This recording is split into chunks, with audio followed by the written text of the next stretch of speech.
I'm live. Can everybody hear me all right? Okay. If not, I can shout. I was a teacher, so. Good afternoon, everybody. Thank you for coming to the William Grant Still Art Center. We are very happy to have you here today. We have a very, very, I'm going to say one more time, very special program today. And you would not have wanted to miss it. So I'm sure people will be rolling in. First and foremost, I wanted to let you know we do also have hot tea. So if you want hot tea at any point, let one of us know and we will bring you some hot tea and make sure you stay nice and warm. I know for us in California, this is cold. So I'm sure Griffin's looking at us like this is not cold because right now in Georgia, it's cold. Winter is just gray and cold in Georgia. The William Grant Still Art Center has been around since 1977. I know some of you have already heard this who've been here, but this is basically what I get paid for. We are a facility of the Department of Cultural Affairs, City of Los Angeles, and so we are funded by your tax dollars. We all work for you, all of you. We work for every single person who's ever paid a bit of tax here. We're in particular funded by tourism tax. And so please encourage your relatives, loved ones to come to Los Angeles and to support our facilities. This year, I'm very, very excited about the exhibit. I'm literally come in very happy to be in this exhibition every year. But this year in particular is a very special exhibition. It's our 43rd annual Black Doll Show. That is very significant. So. And it is not, I cannot take credit, none of us here can take credit. We give credit to community members who have been working hard to make this happen every single year. And some of whom passed away this year. So this show, a lot of what we do is in honor of Ms. Bobby Campbell, Mr. Van Young, who were members of our Friends group who passed away this year, sadly. We lost them. And they were the people that really founded this exhibition early on and worked hard. Bobby Campbell worked tirelessly to make sure this exhibition happened every single year. So we're sad that she's gone, but we will continue regardless every year till the 200th annual Black Doll Show, as long as we can, the center can, to make sure that we honor what she found so important. We're also honored to have a lot of our artists here. I want to show my gratitude, deep, deep gratitude for the very hard and deep dive that Monica Bailey did to curate this exhibition. She really spent a lot of time not only in introspection, but also just doing research all over, reading materials, talking and consulting with people, including Griffin, who I'll be introducing soon. And I think that she did such a phenomenal job. I don't think I have to tell you. So once this is done, I hope you if you haven't seen the exhibition, take some time, walk through, look at the exhibition. There are contextual labels. If your head is just too much, like I just took in too much information, Nadia Trinidad, who's lovely right here in the overalls, can walk you through. She can read the context labels for you, and don't worry about it. We got you. We got you in every way. So we're going to give you a lot of information today. So we don't want you to get overloaded. I want to tell you about some of the programs we have. We, of course, have classes. So our classes start next week. And if this session, our classes, because we're building up our staff again, are just for youth. Soon we will have classes for adults, but pick up one of these so you can see our list of classes. We have it in Spanish and English, and sign up really soon because they start next week. We have a set of programs that I want to tell you about. But before that, I also want to encourage you all to join the William Grant Still Art Center's book club. And the flyer design here is based on the first book that we're going to be reading with this book club. We've had an ongoing online book club, but with this book club, and it's the Salt Eaters by Toni Cade Bambara. So please join. We have 3 different book clubs. One is for teens. One is for adults in person. The teens is also in person, and for adults in person. And we have one that will be online on Zoom. So please sign up for these as soon as you can. And I want to tell you about other programs real quick. So we have we've had amazing workshops, including Dr. Cynthia Davis put on an incredible altar making workshop. And that was kind of life-changing. But this week we have Jade Daniels doing performance art and a screening. So please come. And Jade will be on the panel a little bit later today. And next week we have Fana Babadayo and Nawili Gray are going to be hosting a spirit doll making workshop. And that's going to be very special. And they are asking that when you come to that workshop, please bring personal items that you can actually place in and on the doll. So we'll provide all the other materials. Everything else will be here. But please bring some personal items that are important to you for that. And all of these workshops are free, by the way. January 20th, Dr. Cynthia Davis is doing her world-famous Dolls of Hope workshop. She started this program many years ago as a form of HIV prevention and education. And she basically makes black dolls and gives them, a lot of times she asks people to donate them back, and she gives them to a lot of children in orphanages that she's connected with internationally, while also talking to everybody about public health, about being aware about STIs, in particular HIV/AIDS, and all of the options there are under that. And candle making workshop with the Afro Mystic on January 27th. I am very, very excited about that. February 3rd, our own in-house doll artist, Aisha Sinclair, will be hosting a doll making workshop. We do these because we want to continue this legacy. We don't want this art form to die. So please come and let people know who are remotely interested to come back. And we also have a screening. We will be screening Alile Sharon Larkin's film, Your Children Will Come Back to You, on February 2nd, and that'll be in the evening. So our evening, the performance by Jade Daniels and this screening in the evenings are usually start around 6:30 and end around 8:30. So February 2nd, that's a Friday night. Come down here, and then we'll give you a list of nice, non-gentrified restaurants that you can go and enjoy afterward and have a cocktail or hot tea. And please enjoy what our community has been bringing for many, many years. West Adams is not newly discovered. West Adams has been around. Okay, so I'm very, very happy to introduce to you today Griffin Lotson.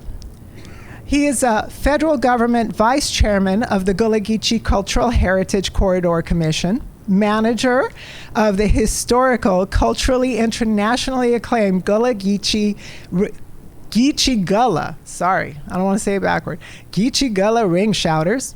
Lotson has served as a White House consultant. He's been featured in several motion pictures and is the, picture productions, and is the chief choreographer for the New Roots movie series, which that's Monica was a producer on that show, and that's how she met Griffin. And Lotson's other historical expertise is in root work. He is a cultural root worker, root doctor, specializing in the herbal practices of medicine and the mystical spiritual rituals side of Gullah Geechee culture. Griffin is a lead consultant and historian for the very famous Kumbaya song and its history. He is also the author of the first and only book written in the subject, Kumbaya. So, if you can, please give a very large round of applause to Griffin Lotson.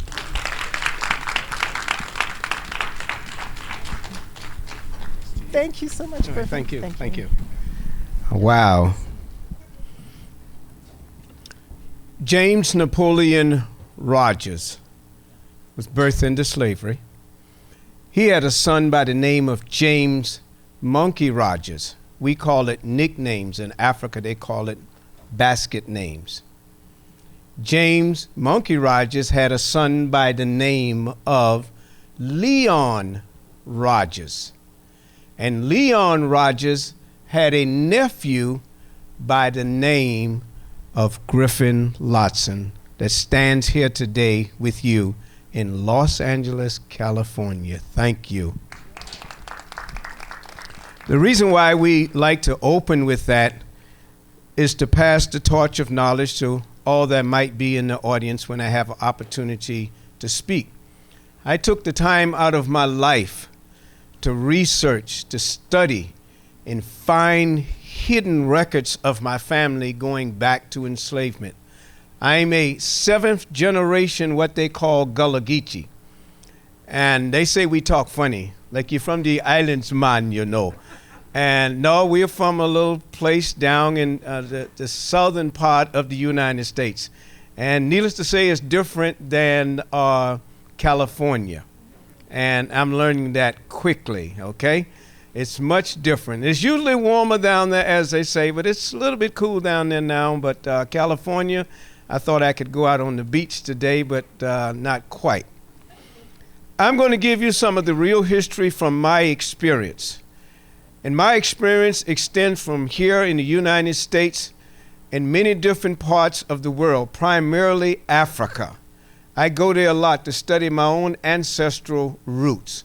So my connections, I don't have to just read about it in a book and expect for someone else to tell me knowledge. I'm not going to pick on him too much, but Mr. Nick, a good friend of mine, is doing a very famous documentary. And for whatever reason, he called on me just like Los Angeles called on me for knowledge of the culture. And Monica, she's gone yet?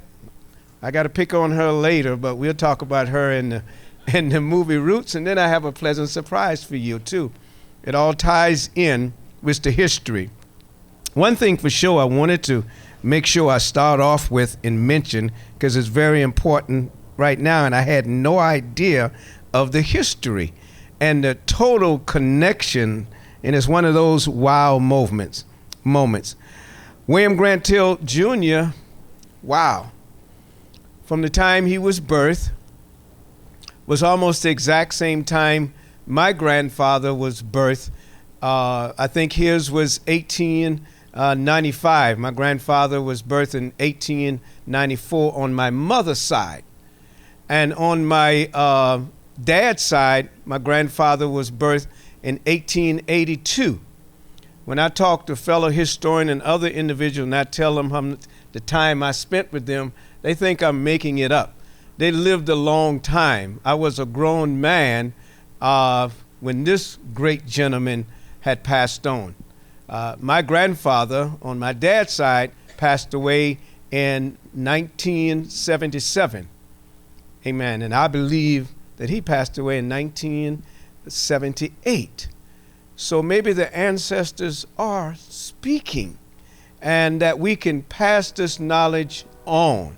And I looked at he was a composer, and I'm emotional now, and that's a part about the culture, because he did this great work with orchestra. I took a few music lessons from one of my cousins back in the 60s, so I'm letting you know I'm getting old as I talk, okay? And he was a composer. Who would have ever thought, just before the pandemic hit, that an orchestra, the poet laureate of the entire United States of America, would sit down and have dinner with a funny talking come here this year that day guy from the Gullah Geechee culture.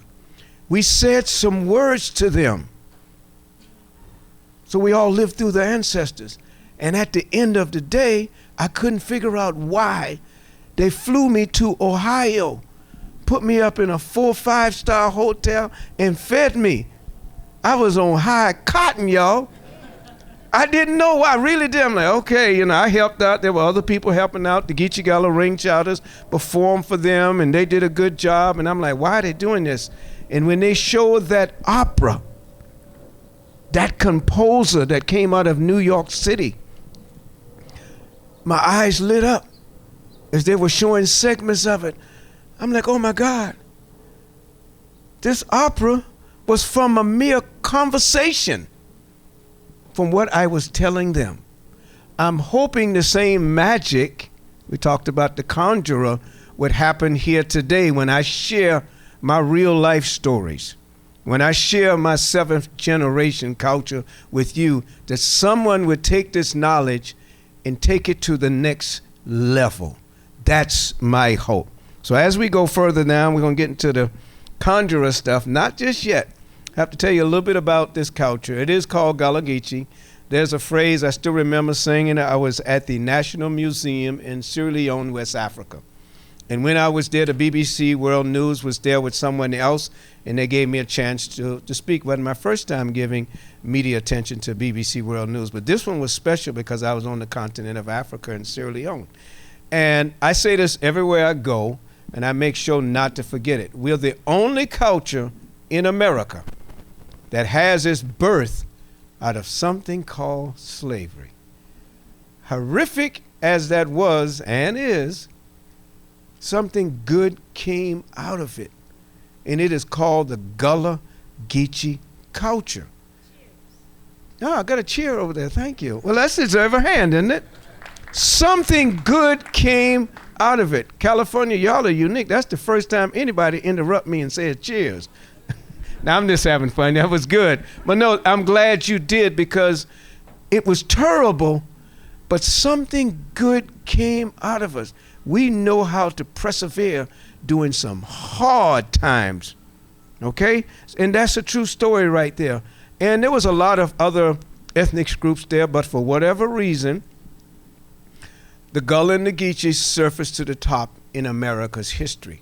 And we have the history books, and a funny talking little guy up here, 7th generation worth of history, can live to tell the story.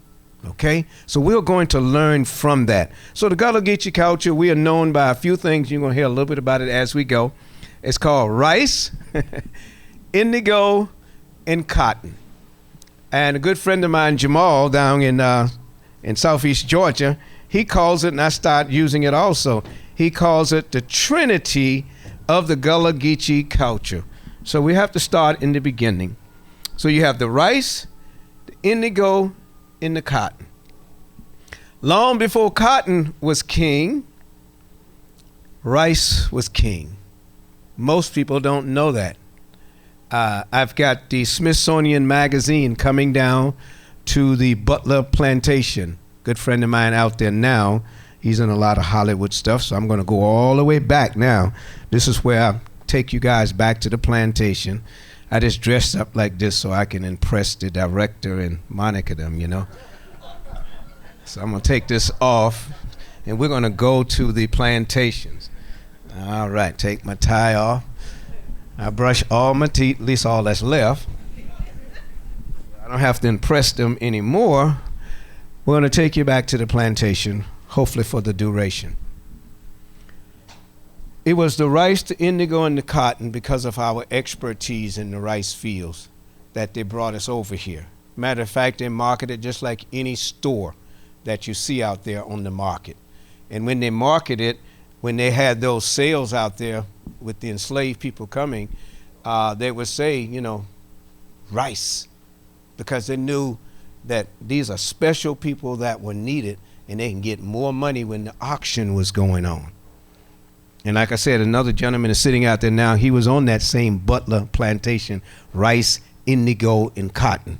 And we're going to give you just a little bit of smidget. We all know about the rice. I brought some rice here. And there's some conjurer stuff about the rice. We call it the root worker and the root doctor, but we're going to get that in before we leave. And if I don't, I know somebody's going to remind me of that. But the indigo is something special also. And that might get me to the point later that I'm going to put this on. It's a necklace that I made. And the indigo, that was good for also the blue jeans that you see. And they would plant that indigo, and it was tough planting that indigo, and we lost our lives a lot, those Gullah Geechees, on those rice plantation, indigo plantation back in the day, and the cotton. So we're going to talk a little bit about that in this special color, and when we get to the root worker stuff, okay? But this color is very, very special. On this, I have some rice, indigo, and cotton. Some of you might can identify, but on this one shell, which came from a church. Nick, you visit that church. This is a shell from the former slaves that they wanted to build their own church. So I made it into a necklace, and I've got a rice seed on there, and I've got an indigo seed, and I've got a cotton seed. You'll learn more about the cotton that's here. And some of you may have never seen rice grow, so I brought some rice that I grow myself down there in Georgia. So you're going to learn a little bit about those things. But the rice, the indigo, and the cotton. And before cotton was king, rice was king. And that's why Smithsonian wants to come down next month or so to learn about the rice. Everybody talk about the cotton. Some of you kind of as old as I am. You remember, what was that? Cotton come to what? Oh, it's telling on itself in this section right in here, okay? But the rice grows, the cotton that you see here, and I do it for my own nostalgic reason. I grow my own cotton in my front yard. I know it's weird, but I do it so I can think back when we had to. A lot of people in my culture and the color of my skin, when they see that, it was like, oh no, I don't want to see it, I don't want to touch it.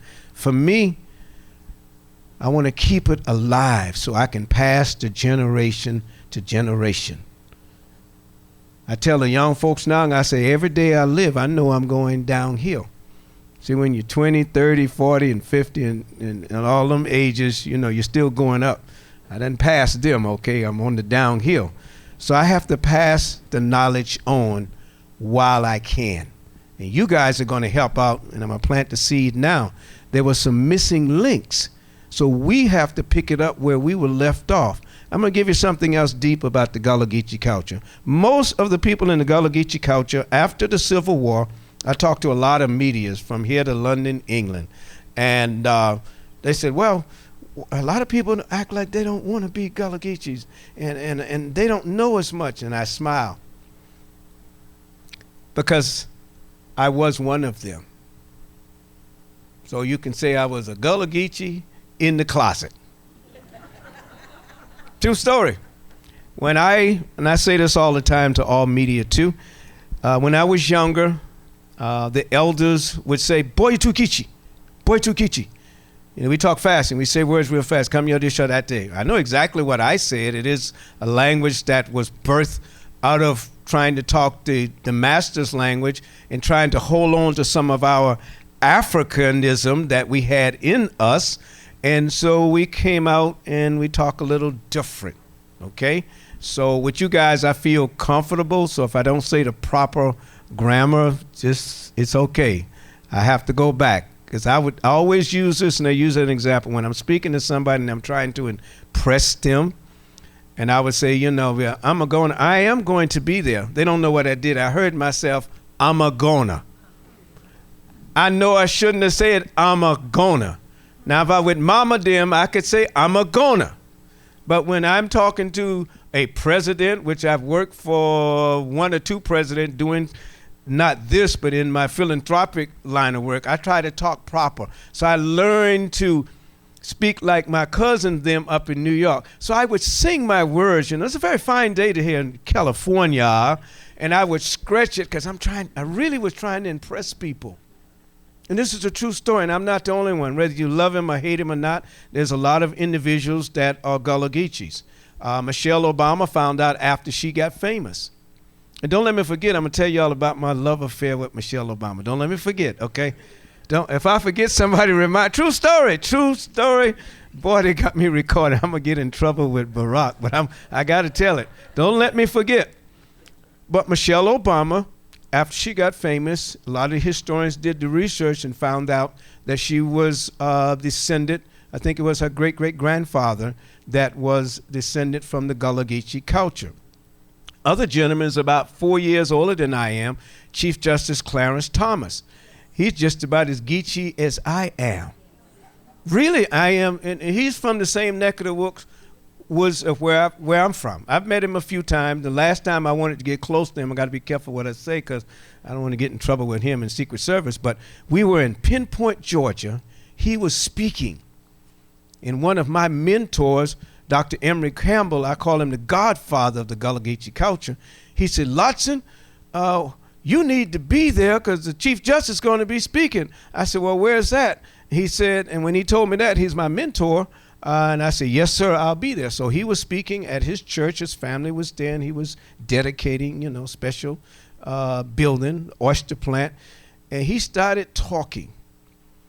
And he was talking about a mess of shrimp. That's the way we say it down there, which is a small amount. Can you say mess of shrimp? Mess of shrimp. Now you have to say it like that, and then you got to put a little country in it. A mess of shrimp. On this side, a mess of shrimp.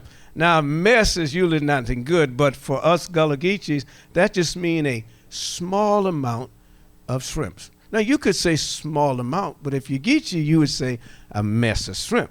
Now, there's folks there from California in the room, you would say, well, just give me a small amount of shrimp, because we're trying to impress you California folks. But I wanted to get close to him. Secret Service was right there. I hope he's not listening. And I said, I want to get close to him, but I don't want to get shot either, I want to talk to him a little bit. And I devised a plan. That's what I did when I was working for President George W. Bush. I do a lot of philanthropic work, and they wanted me to help them out in that area, so I did. And I wanted to get close to him, too, and I had the same concern. Secret Service don't shoot me. So when I was going to Clarence Thomas, and I was trying to figure it out, and I was a little nervous, and I'm watching the Secret Service, and we were about as close as I am to you, sir. And I got closer and closer, and I got where I could almost touch him. And I said, Chief Justice, Mr. Thomas, I don't know what I made up, but I was nervous. And I said, how am I going to get him to speak to me where he don't know me? I'm a nobody, okay? He knows kings and queens and presidents and all of that good stuff. And the magic words, how I got to him, truthful.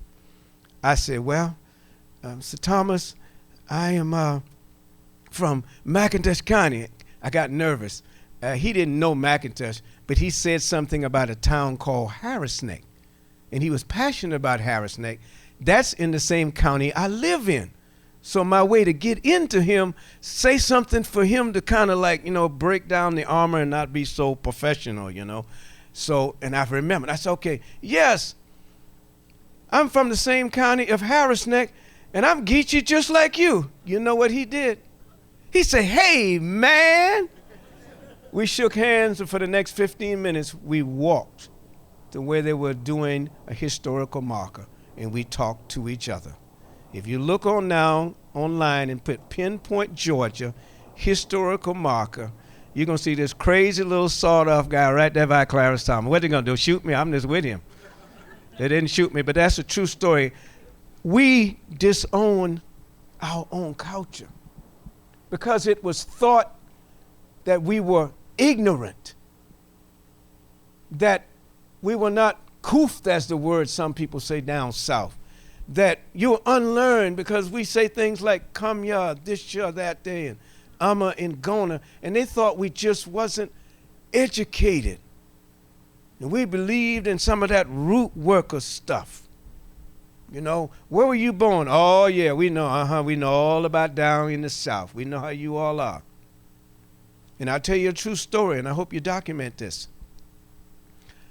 I was a grown man then, and I'm an old grown man now. Back in the day, I'm not that old, okay? Send me a birthday gift. I'll be 70 in June, okay?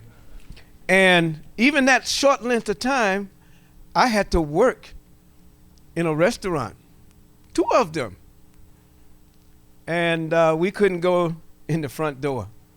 We were locked up in one of them. Only way we can get out, they had to unlock the gate. The place got on fire. We couldn't get out. You see my face smiling, but one thing about us, we learned how to navigate in the Deep South for a term they call survival. Survival. So we learned how to navigate. And even now, all the things I've accomplished, if anybody walks on the sidewalk, back in the day, if they were white, we had to walk off the sidewalk. That's what we did.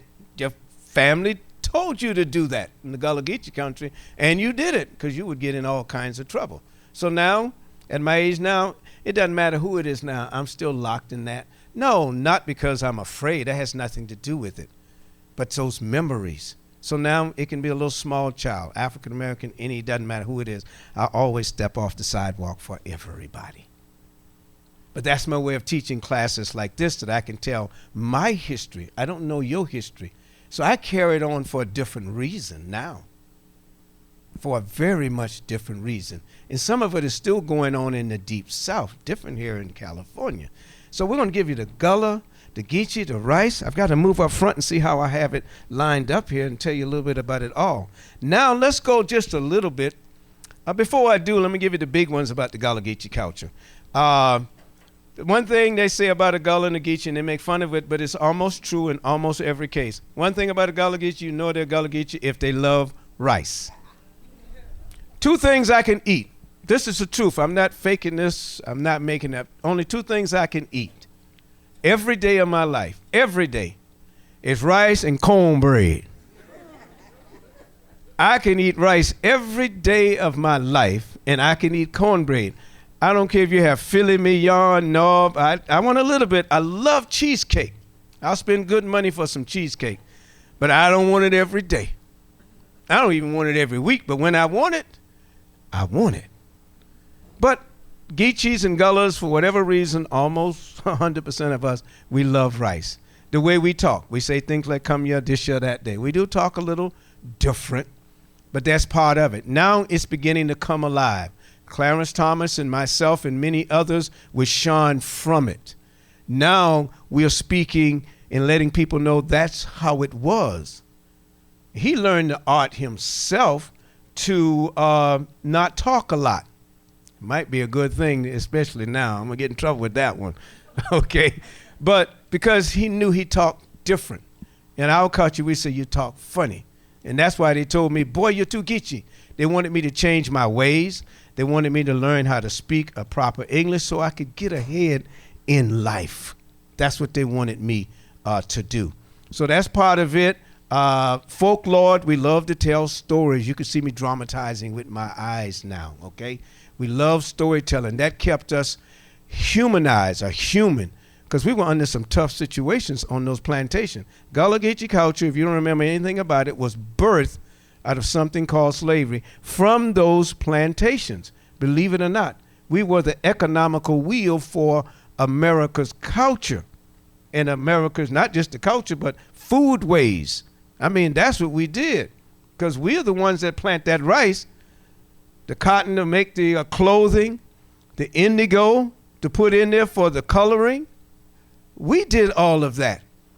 And y'all know what our pay was. This side gonna get it right the first time. How much was our pay? We didn't get anything. We didn't get anything. Tears and pain. That's a good one. Touche. Touche. So we did that because we had to survive and pass it to the next generation that brings us here today, 2024, because we all made it over. So the way we sing, that's where you have the Geechee Gullah Ring Shouters, also known as the Gullah Geechee Ring Shouters, and my colleague, where she's at right there. Maybe it's time that I go into that just a little bit, how we met. We didn't meet on the movie set. This is a true story. We received a phone call. Philip Noyce, those at company, and they wanted to do the new movie Roots. And I'll be meeting him maybe tomorrow again too. And but they called me. I'll say it now, but don't y'all tell them I said it, okay? When they called and said they needed someone to give them the heart, the mind, and the soul of the ring shout, I know that. I watched my grandfather shout it back in the 60s.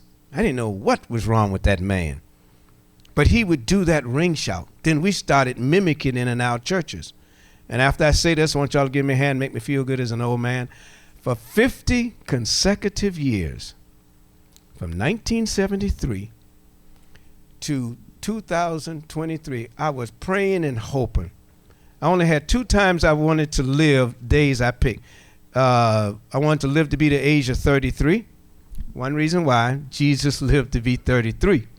And after that, I said, I'm good, because I was a sickly child. And then you're going to find out how some of the conjuring or the root doctor and the root worker perhaps kept me alive, because I was so sick I didn't want to live. Long before I knew Dr. Kevorkian, if it was a button, I would have pushed it. My mother just died at 95. My sister found the records where my mother would write notes that she thought her son was going to die because I was sick all the time. And take me to the hospital to shoot me up with morphine. I'd be high as a kite. I loved everybody. By the time I get back home, I was sick. So sick I couldn't move. So sick I wanted to die. Never was I suicidal, not now, not ever. But if you get sick enough, that's when I see people get to the point and they say, I'm through, I smile. You may not can smile because you want them to live forever. If you ever been in so much pain that death looked beautiful, been there. So 33 was good for me. Then I got frisky. Yeah, I went for one more. I said, if I can get to be 39, anybody know why? This side or this side? 39. How old was Martin Luther King when he died? 39. And after I got that, I breathed good. I said, well, I can take more chances now than most people. This little old Gullah Geechee guy, because I'm not supposed to be here. But I fudged, maybe I didn't fudge a game, but I did talk to God. And I said, you know what, it would be nice if I could make it to December 31st, 2023. I'm not going to ask for it, but it'll be all right. I never asked him, please. I didn't even pray for it because I stopped at 39. I really did. This Gullah Geechee stopped. And I made it to the 31st. And that made 50 consecutive years. I was in what they call that last night of the year. They call it Watch Night, Freedom Eve. I did it 50 years. And that's what we did in the movie. We shouted. And I shouted that next morning after 12 midnight. This was a few days ago. This little old Gullah Geechee. Now I'm going to go into some of the conjurer stuff here now. And Monica, since you're there, I got to start off with you. And maybe this is the moment since they're filming. I want you to come up here right quick, and I want you to hold this for me. It's not a gift, so I don't want her to think, oh, thank you. I know right now, okay? But she did not know this, but I want you to hold that. The Geechee Gullah Ring Shouters in Canada, we've done that. The Vatican, the Pope, we had about 250,000 people to view us live. But those shackles, anybody remember the name of a movie back in 1977? Anybody remember the name of a movie? Roots. Those are authentic shackles that I was able to hunt down almost 2 decades ago. And I just want you to experience you giving your life up to be in that production. And I appreciate you because I asked her one question that most of y'all, he gonna take a picture, don't know. She didn't know me, I didn't know her, met her for the first time. And I said, why does Philip Norris want to do this about the ring shout and hired me to be there? And I ain't gonna lie, I would have done it for free. This was Roots. But I took every dime they gave me, y'all.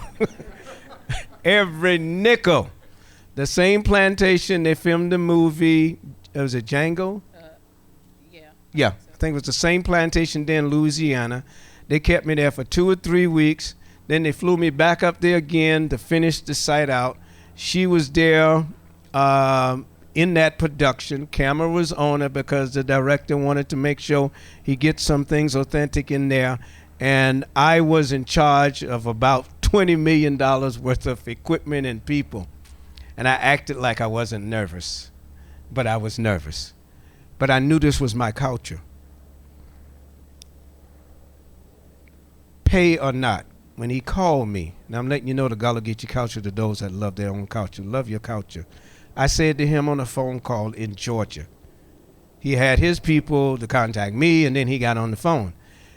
And I don't know what possessed me to do it, maybe the ancestors. I said, if you don't keep that polyrhythmic beat and that ring shout in it, you may want to look for somebody else because I'm not your man. I thought maybe he would fire me. And then when he hired someone else outside of the Gullah Geechee culture, gonna tell me how the ring shout was done on the plantation. There was a professor out of London, England. I'm about to lose my job again. You can go have a seat. Let's give Monica a hand if you don't mind. I'm about to lose my job again. But I left, remember in the beginning, the Gullah Geechee culture, how we all shunned away from it. We were ashamed of it. I went to the point now that I love my culture. I won't sell out for love or money. Keep in mind, I would have worked for free. He didn't know that. But on the set, all the professional dancers were in there. Monica was in there. Back then, they had Skype. We didn't have it too much now. We had Skype. And they were telling him how they did the beat in Africa. And I'm like, okay, all right. He hired me to give them how the beat was done on the plantation with us folks that were enslaved. When you get enslaved and go to jail, everything changes, all right? Everything changes. And I said it again. I said, well, sir, I mean, you can do whatever she says. That's fine. But I'm here. You hired me to tell you how they did it on the plantation. I gave that. They were telling him something different. I politely disagreed with the professional historian with 12 degrees, okay? I don't know how many degrees I have. I'm stretching a little bit. And I was surprised. I said, well, Lotson, you're going to lose your job. But he wanted the culture. So I thought the best thing I can do is not get this job for money. Get this job to give what the culture is all about. And for whatever reason, he said, Lotson, we're going to do what you say. And that's how we moved and got it on the movie screen, not knowing this day now, I still don't sell out.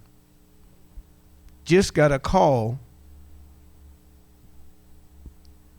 to do the same thing at the Kennedy Center yesterday, coming here to California. So maybe the ancestors are making things happen. Stay true to your culture. Now, for my time run out, let's get into some of this conjurer stuff here and how we tie it in. Okay. All of the plants that you see up here, where should I start? I think I'll start here. This is, to save time, let me look at my time and see where we're at. Okay. Okay. Yeah, we good. We good. This is what you call life everlasting. It's a beautiful plant you can give to your significant others during the special time of year. Now it changes the color, but it's beautiful, it's green, it's white, and we use this and it's called life everlasting. When you're with the Geechee Gullah Ring Shouters, we usually go to someone in the audience, and we like to keep it lively, but also we like to keep it serious too. So the lively part that we do, we would get this right here and we'll whisper in somebody's ears. Felicia Rashad, she was at one of our performances. She's already an actor, so I just did it with her. So she came up and I said, okay, then we're going to pick somebody in the audience. Come on up, Felicia. She came on up and I whispered to her, I'm giving y'all behind the scene, okay? And you don't, okay, just move your head, okay? That's all you have to do. You don't have to say anything, okay? So my job is to go ask them. Our group know what's happening. So we would say, what is this? Can you tell me what it is? And I'll listen to them. They move them out. And I go back to the crowd, my people that working in the group, and they say, give her one more chance. And I'll give her one more chance. And she know to do the same thing. And I tell everybody, no matter where we are, in the country, out of the country, you don't need to know this. Move your head and act like you're moving your mouth. And then the audience, so y'all getting the punchline. You know, like you got a lot of the people, the magic people that can do all of this stuff. And wow, I'm giving you the behind the scene of what we do. So even with Felicia Rashad, great, famous movie star, television, and the audience don't know, but you guys know the punchline. So I'd easily say, Felicia, that is not marijuana. And of course, everybody laughs, and other people, we do that. We don't give them the punchline, and then they get like, I didn't say it was marijuana. Please don't tell anybody. They get upset. I said, no, that's how we do our program. So this is life everlasting. No, this is a plant that we still use now. I still use this as an herb. So we make our own tea. We make a tea just like some of the tea you have in the bag, but we would break this down and we would boil it for a certain length of time. I use honey instead of regular sugar for the sweetening side, because some of it don't taste very good.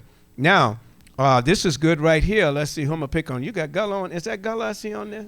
I thought it was Gullah. All right. Is that your wife or your girlfriend or your daughter? I'm just checking because I don't know if he left his wife at home and here with his girlfriend. You know, whoo, Jesus, I won't get in no trouble.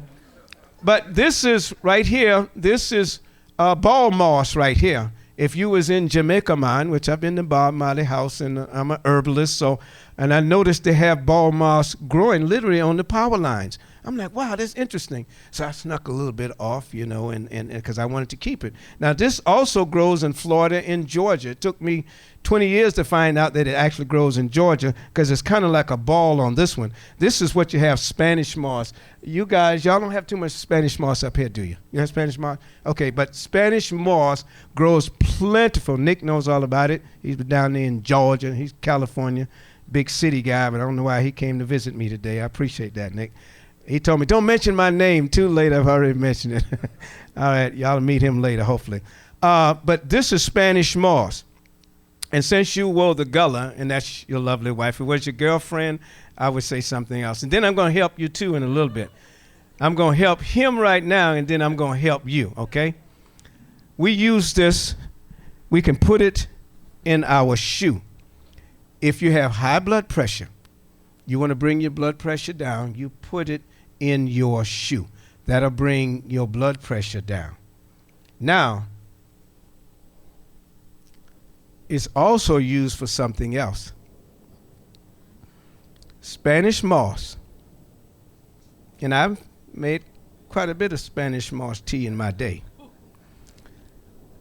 Long before it was Viagra, it was Spanish moss. Research it. Everything I say up here, I just don't say it for fun and just you know, make people feel good or for cameras. Do the research on the Spanish moss. It's great for potency if you're weak and, you know, just sometimes we all get tired. And but the Spanish moss, I'm just saying. I love this one. It's kind of comical, but it's true. I had a friend of mine. We had performed in South Carolina, and we tell the story of the Spanish moss, and we make it more comical. When we do that, we make fun with it, but we also want to give the real history of it, how we did things in our culture. And the gentleman, a whole year later, he came up to me. Matter of fact, we rode together in Africa. We were in Africa, Bo, in West Africa there, and that was years later, but he came to me 1 year later. He was so excited. He said, man, you know, you talked about that Spanish moss? And I said, yeah, what you talking about? Yeah, last year. I was like, okay, calm down. Man, and he said, man, it works. But we normally do our disclaimer, but that one was so comical to me because he actually tried it. We're not doctors, so we're not telling you to do some of the things. That's our disclaimer. I practice it, but I don't have doctor's license to tell you to practice those things. Now we're going to take you back some more roots here, and then we're going to wrap part of this up. You might have time for a few questions, but we got more for that later. Wow. I've got to do the sassafras then. This matches a little bit the sassafras because my grandfather, and I looked at you, Monica, because you didn't notice, and I actually saved it. I don't know how I could not talk about it because I wanted to say it when we first started working together with this project. She's heavy into, her mother's heavy into what we call the Pentecostal Azusa Street Revival. I've been to Azusa, Church of God in Christ. My grandfather was born in 1894, 1895 here. He built the first praise house, Church of God in Christ, in Southeast Georgia. I'm a third generation Church of God in Christ. And your mom's in the picture on there. Then I saw Dad Mason. He was a little bit into the herbal stuff too back then. He was the guy that started the Church of God in Christ, 1907, I think it was, Azusa Street Revival. So this is a sassafras root. I started loving my culture so much I wanted to be able to identify all of the herbs. I can spot a life everlasting 100 yards away, even if I'm driving. So I know this stuff. I know how to find it. I know how to harvest it. Sassafras this time of year, not unless you're a super expert, you cannot identify it. The only way I can identify it, and I'm an expert in the field, I have to know it was there last year. Because this time of year, there's no leaves on it. You identify the sassafras by its leaf. I like to call it the spark, live long and prosper. The mitten that you put in the stove, the leaf looks like a mitten. This is the spark. And then the regular leaf, just like any leaf, 1, 1, 1. But it grows 3 different leaves on that plant. If you see 3 different leaves, that is a sassafras. But my mother, I wanted to learn how to identify it, and I just knew she could help me. I knew she could help me, and she said, I don't remember. She used the word shucks. Shucks, I don't know. Daddy got that out in the woods. Now I'm upset with my own mother. It was larger than this. And she offered to give it to me, but I felt so guilty robbing my own mother. So we got a knife, and I cut this off, and I enshrined it in here. Sassafras, I don't know, the smell must be last forever. This was actually my grandfather, her father picked that, got in the woods for healing of the body back in 1938. So I keep that to myself. Now let's go deep, because I got so many things up here. I want to go deep. I don't want my time to run out. I'm going to deal with this one because this is in your history books, and we're glad that court cases and newspapers started printing the culture. This guy's name was Gullah Jack. Some of you may have heard of Gullah Jack. Gullah Jack, he was a conjurer, super expert. I don't hold a candle because I did a lot of this root worker stuff, and I've got to get to that and tell you all. But Gullah Jack, everybody know what this is, right? Yeah, you love crabs. Down there, we love ourselves some crabs, Nick. And this, when the insurrection was being prepared in the 1800s, and they were going to leave down in Carolina, Conjurer Jack had all of us brothers and families together. I'll go to the end of the story. Somebody ratted him out. And it wasn't them either, okay? But they had a plan. All they wanted to do is leave and go back to Africa. And I still wake up at night and say, this is weird. Today, if they try to do the same thing, you go to jail. It's called kidnapping. You cannot hold somebody against their will. And I tell people what made it different, as they do today. If you want to do anything, create a law. All they did was create a law. That's what made us slaves. Isn't that weird? They created a law that made it illegal for us to be free. So everybody wanted to be free. Now, this one was great. Conjurer Jack, true story. He had everybody together.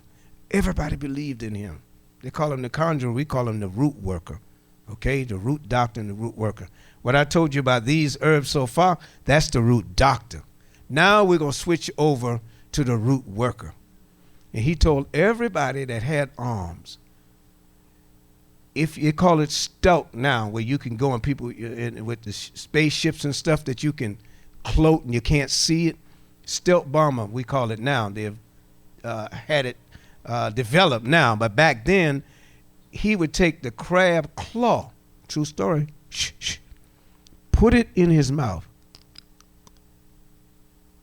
And when they're trying to escape from the enemy and they're shooting at night, that person that followed that rule would be invisible to a person that's trying to shoot or hurt.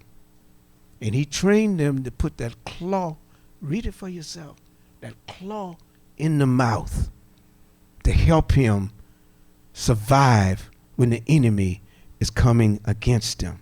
Now, I want to go to one that I practice. This is a coconut. 1967, my grandmother died. Her name was Florence Lotson. I had to go to the mortuary. And my dad was there. I was young then. And he told me I had to talk to my dead grandmother. I'm frightened. I'm a child. 12, 13 years old, somewhere in that ballpark. I'm scared of my dad, number one. And I'm scared of my dead grandmama in that coffin. All my family standing up here because they practiced those things. So he didn't hide and whisper. He said, now you need to go there and talk to grandma. because he knew I was sick. He didn't spend all of his money. Nobody could heal me. Doctors couldn't heal me. So from the other side, Grandma would hear me talk to her. I didn't want to do it. I had this great fear going on. Either I talk to my dead grandmother in the coffin, which I'm looking at her, or disobey my father. Well, needless to say, my father won out, and I was sick. So I took a chance. And my job was to go to my dead grandmother from the other side. The root worker told my father them what to do. Talk to her. Tell her your situation. And from the other side, she can do something about that.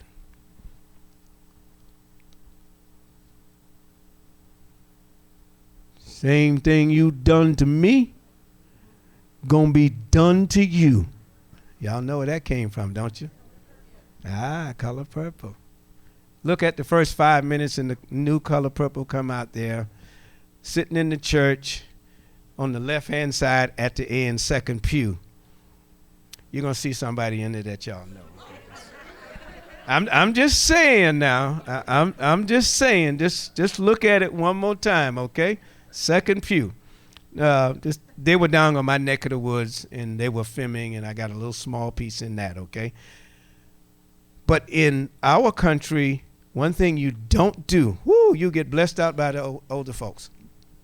If the cemetery is over there, isn't that the cemetery over? Oh, you get cussed out. Don't stop the car. You cannot point at a cemetery. That's against the rule, the conjurer, the root worker. But there's a remedy. If you do, the car will be stopped. You've got to get it fixed. Because if you don't get it fixed, something bad going to happen to you. Something bad going to happen to your hand. So folks would say, oh, God, don't. If they ever catch a young person, older person, don't point at the cemetery. You don't point. But if it does, you have to go, as I'm going now. You take that same finger that you point, not another one, and you put it down in the ground like I'm doing right now. You got to stick it in the ground. Then that evil spirit stuff will come away. So even today, I still practice that. Don't point at the cemetery for reasons. That's what the cultural way was. The coconut. I had bronchial problem. They call it asthmatic. My mind was into death. I couldn't breathe. Then I would lose my mind because oxygen wasn't going to my mind. And many times I just wanted to die. Never suicidal. I don't know about you guys. Have you been where you couldn't live and you couldn't die? I've been there. I just wish, just let it end, let me stop so I can faint. But the other part of your body is saying, do all you can to live. And I had to go through that about 1,000 times in one day because it was just trying to breathe. That's all I could get. Can't get another one, don't know how to stop it. So my family would take me in the woods, conjurer stuff, root worker. We call it root worker. My daddy would have a nail and a hammer, take me in the woods, stand up beside a tree, and the goal was as the tree grows, my sickness would grow out of my body. I'm not talking about something I read in the book. This is what I had to do, okay? I was about 3 inches taller than my younger brother. If you see him now, he's about 2 or 3 inches taller than I am because my growth was stunted because of my sickness. The last one I talk about, the coconut. And I thought it was weird and crazy and nasty.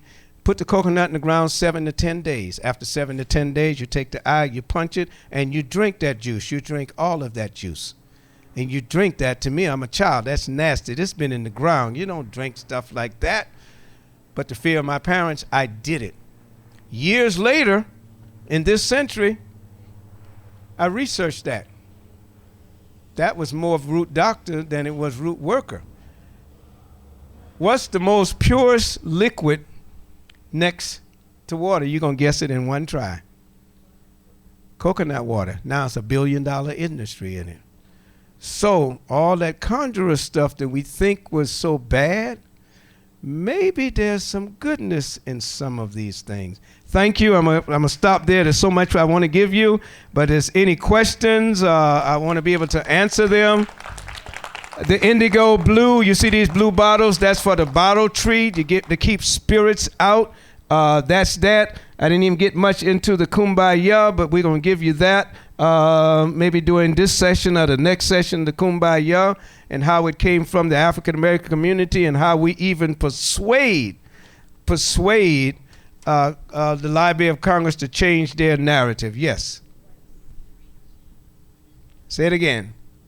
She's whispering. Do you want to talk about or demonstrate a little bit of the ring shout? Okay, we've got a few minutes. So the ring shout. Oh, there's one more. You come up here. I'm gonna put you to work. Come right here. I'm gonna let you. You might want to hold this, and I'll help you out at the end. Wait a minute. Let me put my glove on. Okay. Okay. You hold this. In case if I need some help, you hold that. You got it? You ready now? You okay? Okay, this see if you can grab. Well, anyway, let me hold it then, because it looks like you're getting nervous. All right then, hold on. Hold up there. Let me see if I can get this. And this is a true story too. This actually came from the informer in. Wait a minute.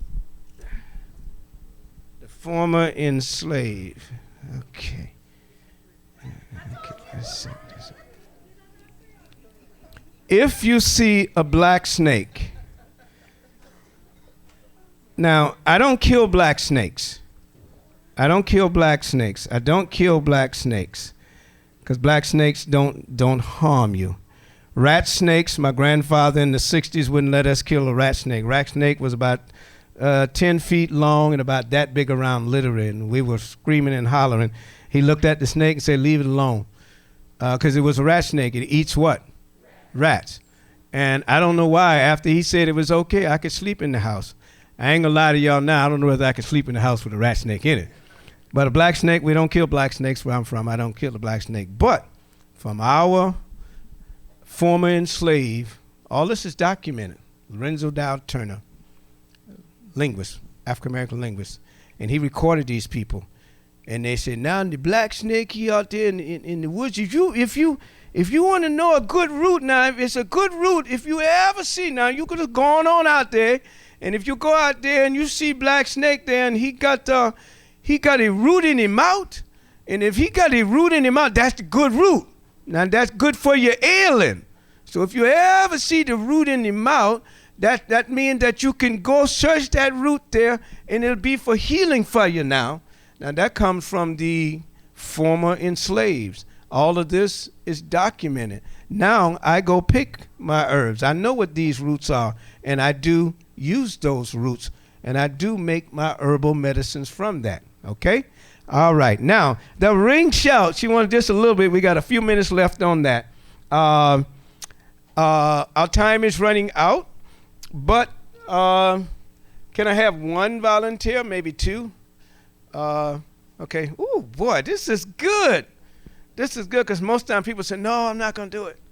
One of our panelists, Dominique. Okay, it's going to come. All right, come on up. This is good. Now, don't you hate it when people have you to volunteer and they embarrass you? Don't y'all hate it? And they volunteered. I don't know why they did. No, we're not going to embarrass anybody. Now, the ring shout itself has placed me in places that I never thought I would be in. Receive an email from the Vatican, the Pope, for whatever reason, they wanted us to do the ring shout to the World Festival. It's like, wow. At the Apollo Theater 2002, we did some work. Monica, I don't know, we can set you up. Got a call just on yesterday. Said, Griffin, we want you to do the same thing. And we want you to come to the Kennedy Center and do this for us in a few months. So I'll be talking with them as soon as I get back. And part of what we're going to give you is what we're going to teach them. You're just not going to get all of it, but a little bit. All right, let me pick my little, this is Louisiana stuff. We don't do too many hoodoo dolls in our root working business, but we do have our methods, okay? All right, but right now, this is what we call the ring shout. I'm going to give you this if I can get another mic. This mic is good. Let me see if I can turn this on. This is that polyrhythmic beat that almost got me fired from Philip Norris, the guy that directed Angela Jolie in Salt, and also Denzel Washington in Bones, and hopefully I'll be with him tomorrow. This is what I told him, have to stay. So this is what have to stay.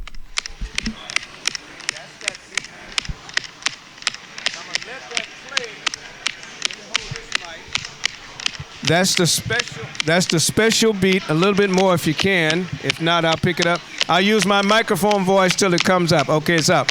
This is the beat that we teach all over America, Canada, Africa. We did it in Africa, and we're very proud to say we did that with BBC World News 2. The first gathering in over 300 years in West Africa, bringing that beat back to Africa of how we kept it alive here in America. Almost went not performing, but there's a few groups out there doing it. So now in California for the first time, all of you can learn that beat. That's a beat there. And that came from West Africa. Counterclockwise, that came from. So I call it the zombie. So when I teach people, just follow me. I call it the zombie because people know the zombie movies. What do? They kind of drag. So just drag with me. Put one leg in the front. Put that left leg in the front. Let that left come across the cord. All right, there you go. Come across the cord. And then you drag. Drag that back leg. Drag. Now that's just for training. Monica can tell you, those famous dancers, we did the same thing for them. We teach them that. Now the reason why, because if you cross the leg, that's when you get into the conjurer, root worker stuff. That's considered evil if you cross the leg. So you don't cross the leg and do the James Brown and the Michael Jackson. It's no good. You don't cross the leg. So that's a reminder. You drag, but never let that right foot go in front of the left foot. Okay? So that you practice. So when you go home, you practice. Now you can move it almost there. Now you may not get it in this one section. I'm just going to move it a little bit. I'm trying to move with the beat. So just move with the beat. Now, not too much gyration, okay? Not too much gyration, but just move with the beat, all right? And then you move, and then you move, and then you move, and then you move, and then you move, and then you move. See, it's with the beat. It's with the beat. It's with the beat. You see my right foot never goes in front of the left. And I can turn a full circle, but I've been doing this for decades now, so it's a little easier. Now, that's lesson 1. We're going to turn this off. This is the part. We did it at the Apollo, and I had no earthly idea the director was even paying that much attention. 2 years later, we need you to come to the Kennedy Center. So be careful what you do and stay true to your culture. And the thing, I cannot teach it to you right now, but I'm going to give you smidges of it. I want you to hold this. If you don't want to, can you put that on? I put these on when I'm performing. I literally wore that to bed one night, all night. I cannot experience how to be enslaved, but I just wanted to see, could I force myself to wear shackles all night. All night. I had purchased a building through the ancestors, I call it. It made me an elected official. A former slave had owned the building. Some way, somehow, I was able to get the building. And I was sleeping in the bed, and I got up and I touched the walls. Ma Jane, she's in history books right now. Drums and Shadows. Okay? And I said, I'm going to wear those shackles to bed. All night. I'm not going to take them off. I'm not going to put any handkerchiefs on my ankles or anything like that. I want to see, can I take half a nudge of my brain to feel something. The only good thing I've learned from that, I was able to survive for one night. And I had to force myself because I wasn't enslaved. I didn't have to. reason why I say that to you, hold it for a second, and I want you to pass it to her. Just pass it to her. They came from the original Roots movie, back from enslaved time, but they didn't have the luxury like what we're doing now if you're having fun. So if you're going to learn the ring shout, find you some quiet time and do nothing but think back. Because you can never do the ring shout if you don't feel the spirit. In the old days, to get religion, you need to listen to some of those recordings. You got to go in the wilderness, and that's how they said it. And I stay in the wilderness till I got my religion. You got to get away from everybody, and you've got to feel something. Why do you think it took 50 years of my life, no matter what I'm doing, I was going to find myself in a place of worship for 50 consecutive years? What did you do with the first 50 years of your life? Hadn't made it there yet. A little humor. I close with that because this is a serious moment. They just didn't have me out here to come and just do this. You're looking at a seventh generation, and the mistakes I've made, I hope not to make it again. And I'll close with this, with you guys standing there. In 1996, Muhammad Ali carried the torch from, what was that, Athens, Spain, when it first was lit, and it came to America. That same flame that came from Athens, Greece, and Muhammad Ali carried it 1996, yes. A friend of mine was supposed to carry it. He was older. His legs gave out. And of all the people he knew, he said, Lotson, I can't do it. Would you carry the Olympic torch? Now, can you imagine what's going through in my mind? I tried to act it mild. Would I carry the Olympic torch? That's not even a question. I got so excited. Helicopters in the air. I was a superstar for a moment. The truck in front of me, cameras are here, helicopters. My kids that I work with, they all running side the road, and I had an armor bearer. Listen and listen well. It's not for me to brag on it, but I've been saying it for decades now, and that's why I'm here at this museum to pass the torch. The gentleman that was running with me, all the power in the world was given to me. His job was, if I failed and couldn't make it, and we're all not going to make it one day, listen, to pass him the torch. I was so excited. All the camera was on me. I finished that race.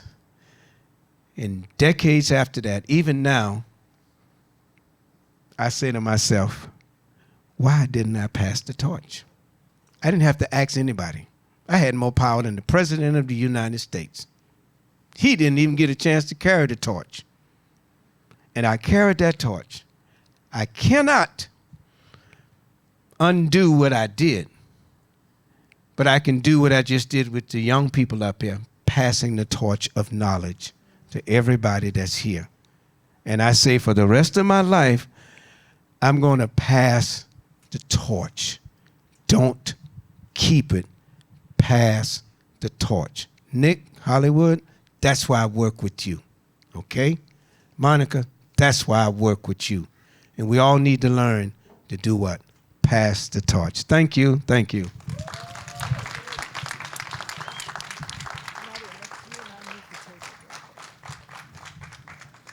So if you hold on real quick, we're about to start a panel. We're just going to shift a few things around, and we'll be right with you. Grab a cup of tea, grab some lemonade.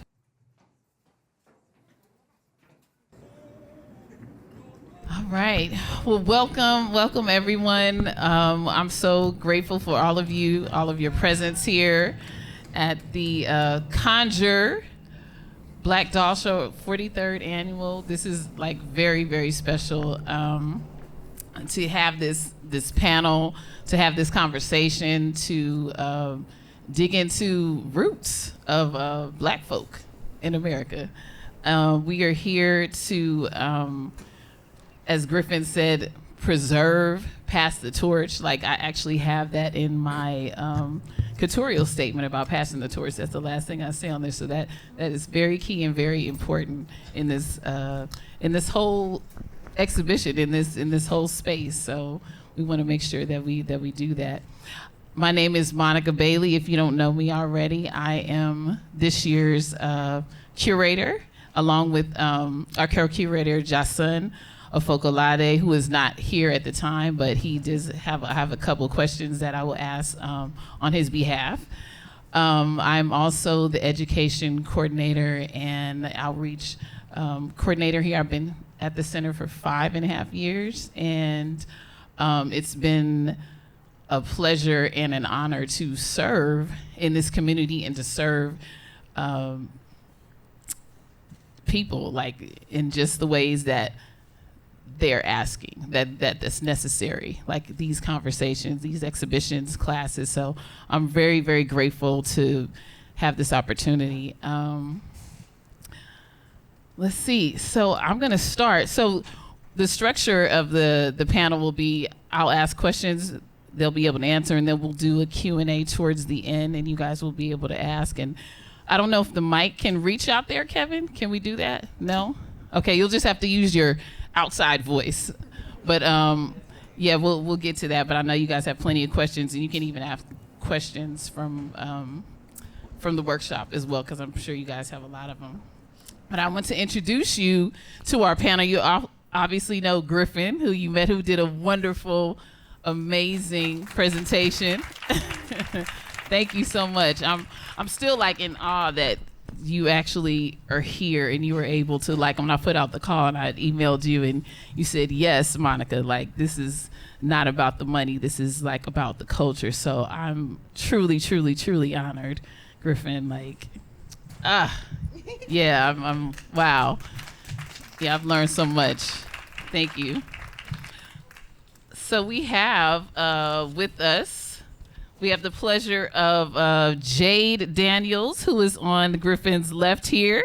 Jade Daniels is a Gullah Geechee non-binary author, organizer, narrative, strategist, interdisciplinary artist, currently based in Long Beach, California, LBC. Shout out. Both Jade's maternal and paternal family lines are Low Country Gullah Geechee from Horry County, South Carolina, Georgetown, Conway, and Bucksport areas, and holds a long legacy of hoodoo culture and spiritual practice, root work, and herbalism and midwifery. Jade is a proud Geechee two-headed doctor or hoodoo practitioner, as well as a professionally and ancestrally taught herbalist who seeks to reconnect, align, heal, and remember using all tools accessible. Jade Daniels. Woo. And to her left, we have Miss Shamanika Boykins, known as the Shanga Medicine Woman. All right. She is a therapist, an energy worker, grief doula, a birth doula, and medicine doll maker, and is the eldest of 5, born and raised in Los Angeles, with footprints in Compton, California, and also Sacramento.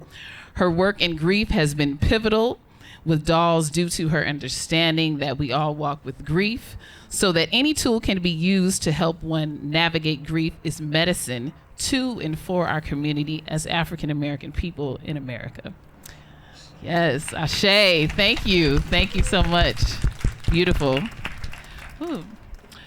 Okay, so we'll get into these questions, and whoever wants to start first, when I ask them, just reach right in.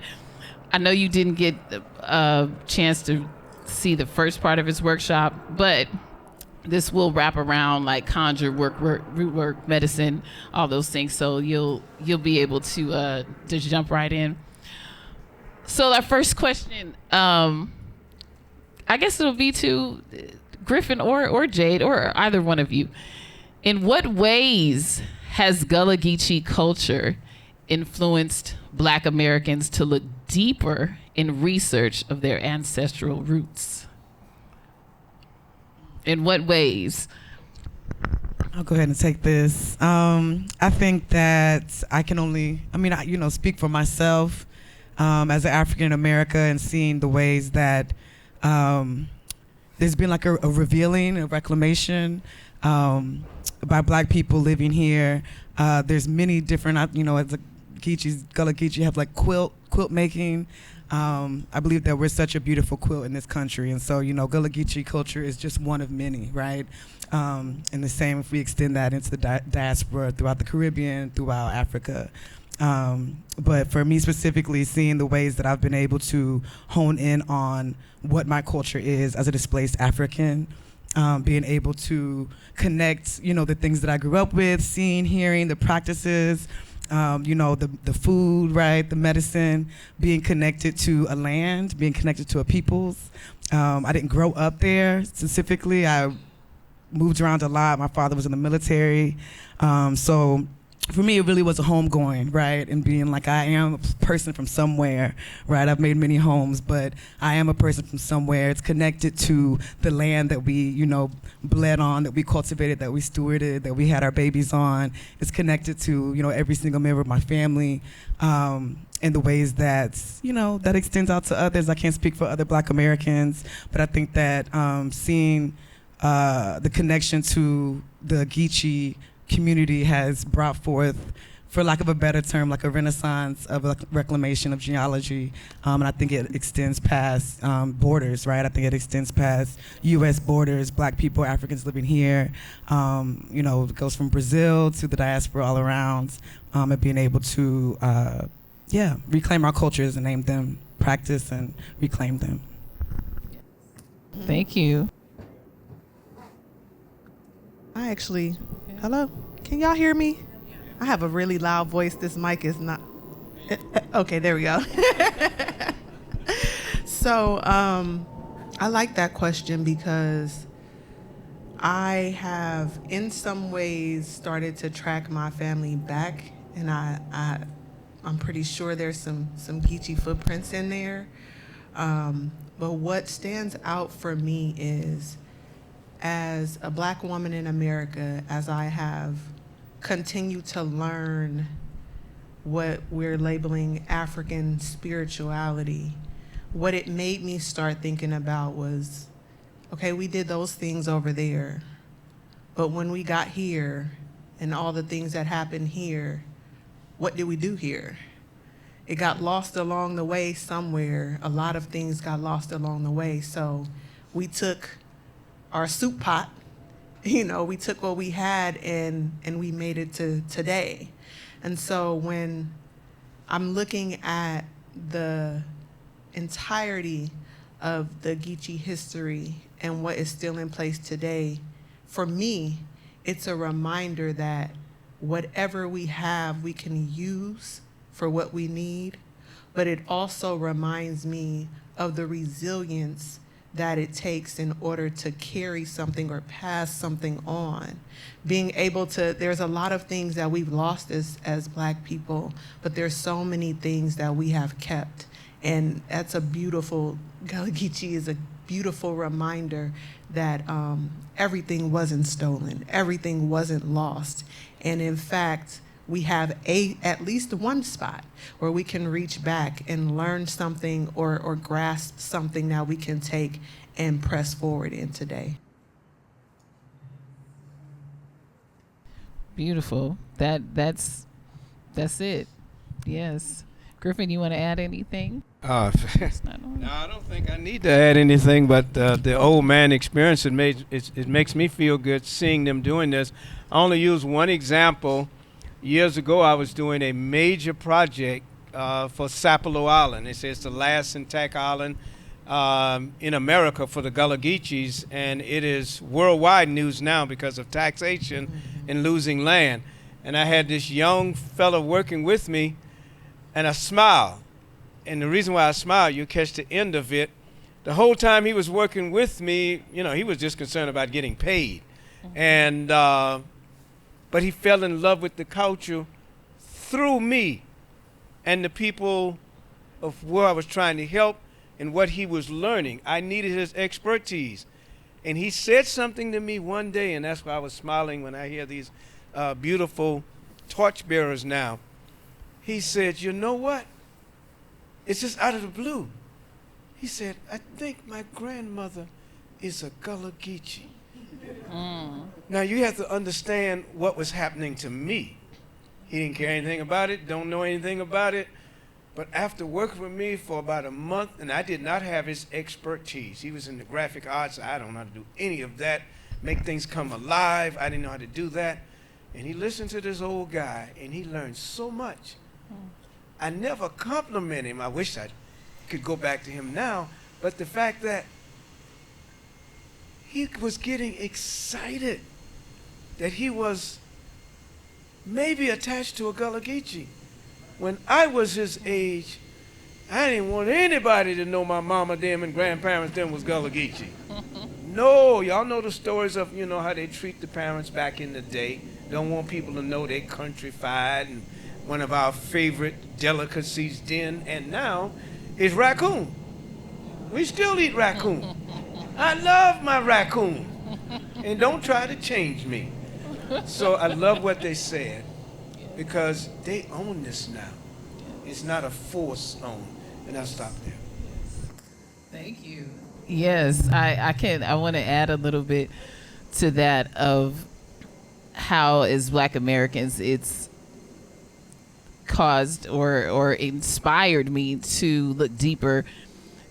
I can talk about the exhibition, having the conversation that I had with the co-curator Jason here in this space, talking about my roots, my maternal and paternal from Mississippi, and the church that they came out of, Church of God in Christ, which Church of Christ Holiness, which came out of Church of God in Christ, and the hoodoo that was connected by the founder Charles Mason. I never knew that. So that information right there just ignited me to dive into research to connect me to who I was and who my family was and why we do what we do and how we move. So the Gullah Geechee culture on a whole nother level is just like an extension of that. So like hoodoo, conjure work, root work, all those things connected is definitely influence. And I've always thought that Gullah Geechee was such a beautiful culture. Okay, who's watching that show? Gullah Island. You know how many, like that show was where I was like, Gullah Island, is that a real place? Like, it looks so fun and so enriched with culture and, you know, happiness and Black folks singing and just with this accent. And I'll be honest, I didn't know it was a real place. It was a real island. It was a real space. So just to actually make those connections is really beautiful and very powerful. Yeah, so I'm going to go on to the next question here.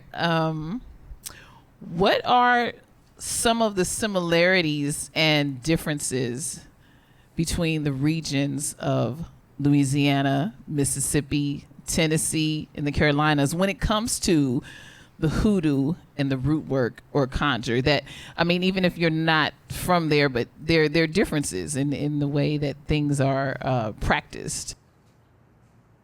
I'll start off with a little bit, and then they can carry on. We're going to let you have that one.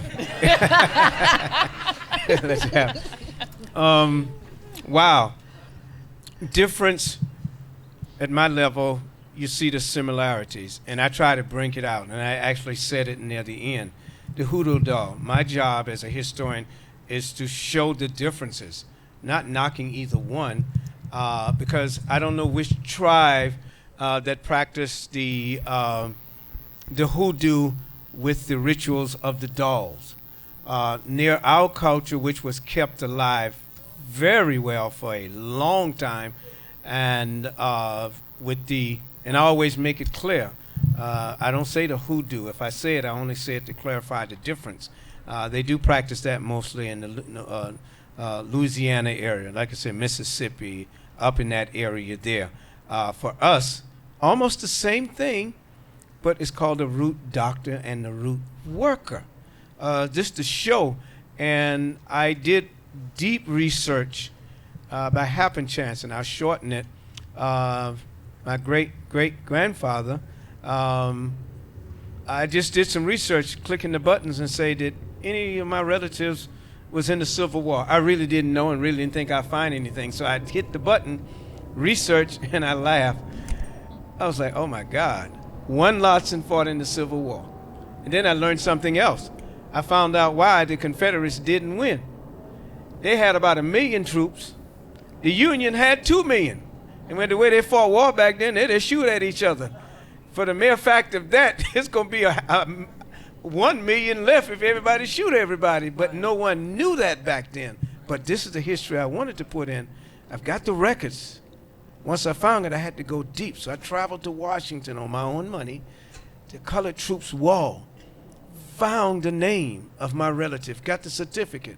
I went deeper in the archives and found the records where he enlists in the Union Army, not the Confederates. Put your plugs in, there were some African Americans that were in the Confederate Army. Most people don't want to admit that. As a historian, I have to divulge that. It's real history. Deal with it. But it was a fact. Not that many, but there were some, and some for the same reason. They were promising freedom. Okay? All right, fast forward. He enlisted in Louisiana.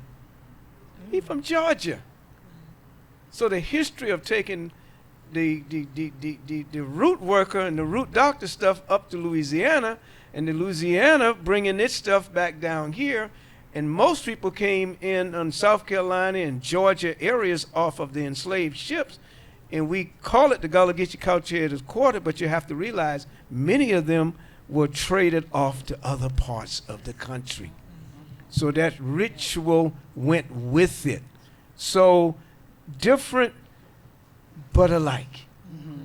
It all came from Africa. Many different tribes, even though they tried to put us all in one basket, just wasn't so. Thank you. Yeah, those connections are real. You want to add to that, Jade? Yes, yes. Juicy, I'm trying to let me not ramble. But yeah, I love this question because it is, many different pieces of a quilt, pieces in the soup bowl, but it's definitely the same ingredients and it's come from Africa, right? And so I think that for hoodoo and, the religion of the enslaved, or, the different ways that it's become, which is arguably like the folk magic, right, of black folks, Africans here in the United States. And you can track hoodoo all the way up to the Chesapeake, Maryland region as well, where there was a large amount of slaves. It was where you was dropped off at. But it was also, the different types of foods that you cultivated, right? So we talked about rice, we talked about indigo, cotton, tobacco was also one of my ancestors in Low Country, South Carolina, cultivated, right? And past slavery as well. My nana picked cotton, right, as a girl and into her teenage years. But the different crops, the different plants that we cultivated, that we became to know, different ways that we subverted, the slave masters' enemies, the ways that hoodoo is...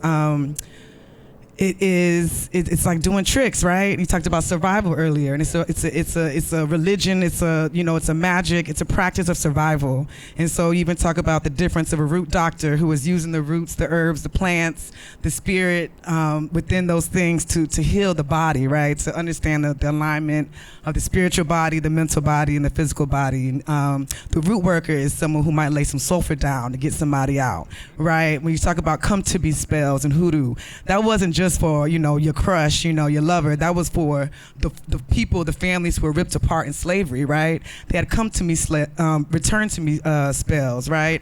When you want to talk about going invisible, right? Like Gullah Jack, doing track work. So all of these things, there's many common elements. Also, midwifery was a big name for root doctors, which was really led and held down by the femmes and the matriarchs of the family. So there's so many, like webs, and you can trace the stuff back in Ifa, you can trace it in Voodoo, you can trace it to Africa, and you can also still trace it in our church, the Baptist church, the Christian church. A lot of Christians don't want to hear it, but I'm like, that's an altar, my love. Come on now, you're doing alchemy, okay. this is, the conjecture. This is what we've been doing because it isn't safe. And I think that it's, the torch bearers and the torch passers, but also the gatekeepers, right? And, real quick, I'm gonna wrap this up, but we from the Carolinas. My people from South Carolina, Georgetown, Horry County, okay? Woo woo, guys. So I'm so thankful to, meet some folks down from Georgia, Louisiana, Mississippi, but my roots are the Carolinas, so. But I was talking to my uncle, actually, who was in town, and he is Gullah Geechee. Like, his family are from St. Helena Island. He was telling me he went to school with Dr. Buzzard's grandkids, and we had a good conversation about how, the point of it was the commodification and the devouring, right, of Black spirituality, of African practices, right? And I'm seeing, Gullah Geechee, like, exploding, which is a beautiful thing, and it's helped me reconnect to my personal practices and ancestry, but also, like, how are we making sure that we're speaking to the elders on the island still, right? That we're able to understand how, white folks flooding them out, real estate, even in my hometown in Bucksport, Conway, they're getting flooded out. How are we connecting to the people that are still there, right? And how are we being responsible with these legacies? And I think that's the the intricacies of root work, is that it's still subverted, is that it's still hidden. But still, it's, two-headed doctor. You're doing this, but you're also doing that. And that's what Black folks do so beautifully. So I think, as you track hoodoo throughout the United States and beyond, as it continues to grow and morph, as Black folks do, what is the heart? What is the survival? What is the communion, the community, the connection and the care for your land, for where you're living, the home even. And being able to also protect your neck and stay safe and understand the world that we live in. That's, so that's, the vein that connects hoodoo as well. So I'll stop there. But thank you for that question. Did you want that? Okay. All right. Can I get some volume, Kevin? Thank you. So I can follow up. Actually, that was beautiful. You brought up the specific tools, Griffin. Spiritual dolls, charms. We have altars. We have herbs. We have music. Ring shout. This question actually comes from my co-curator, Jason. How can these tools help us to flourish our connection with our origin stories and honor the histories going forward? You kind of touched on that, but like with all these things, like how can we use them to honor everything going forward, like the healing with the medicine? And you spoke of conjure jack. So just all those things. How can we use those things to move forward? Yeah, for me, I would say it's a lot of good ways you can do it. It's culturally rich.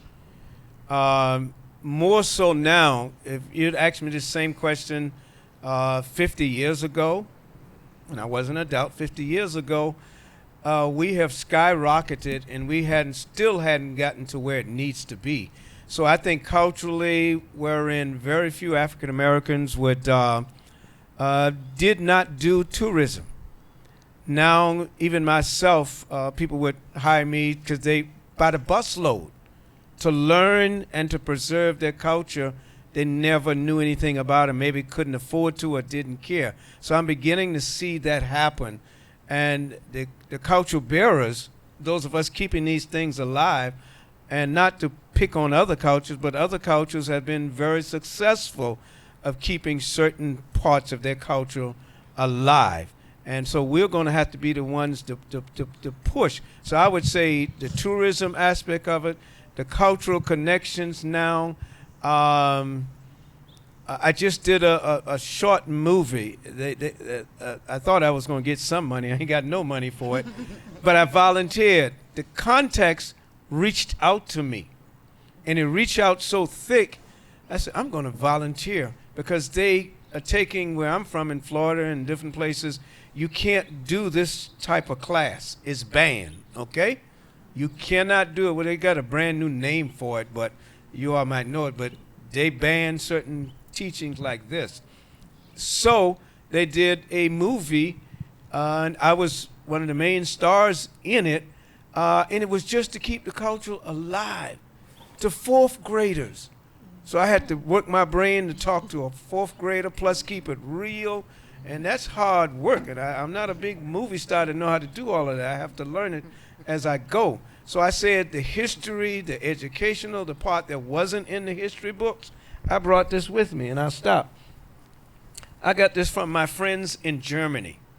I went to Germany when I was doing the research on the Kumbaya. Everywhere I go, I take my phone or microphone and say, do you know Kumbaya? And everywhere I go, somebody has a story. And these people in Germany, they call it the mouth organ, I think it is, mouth trumpet.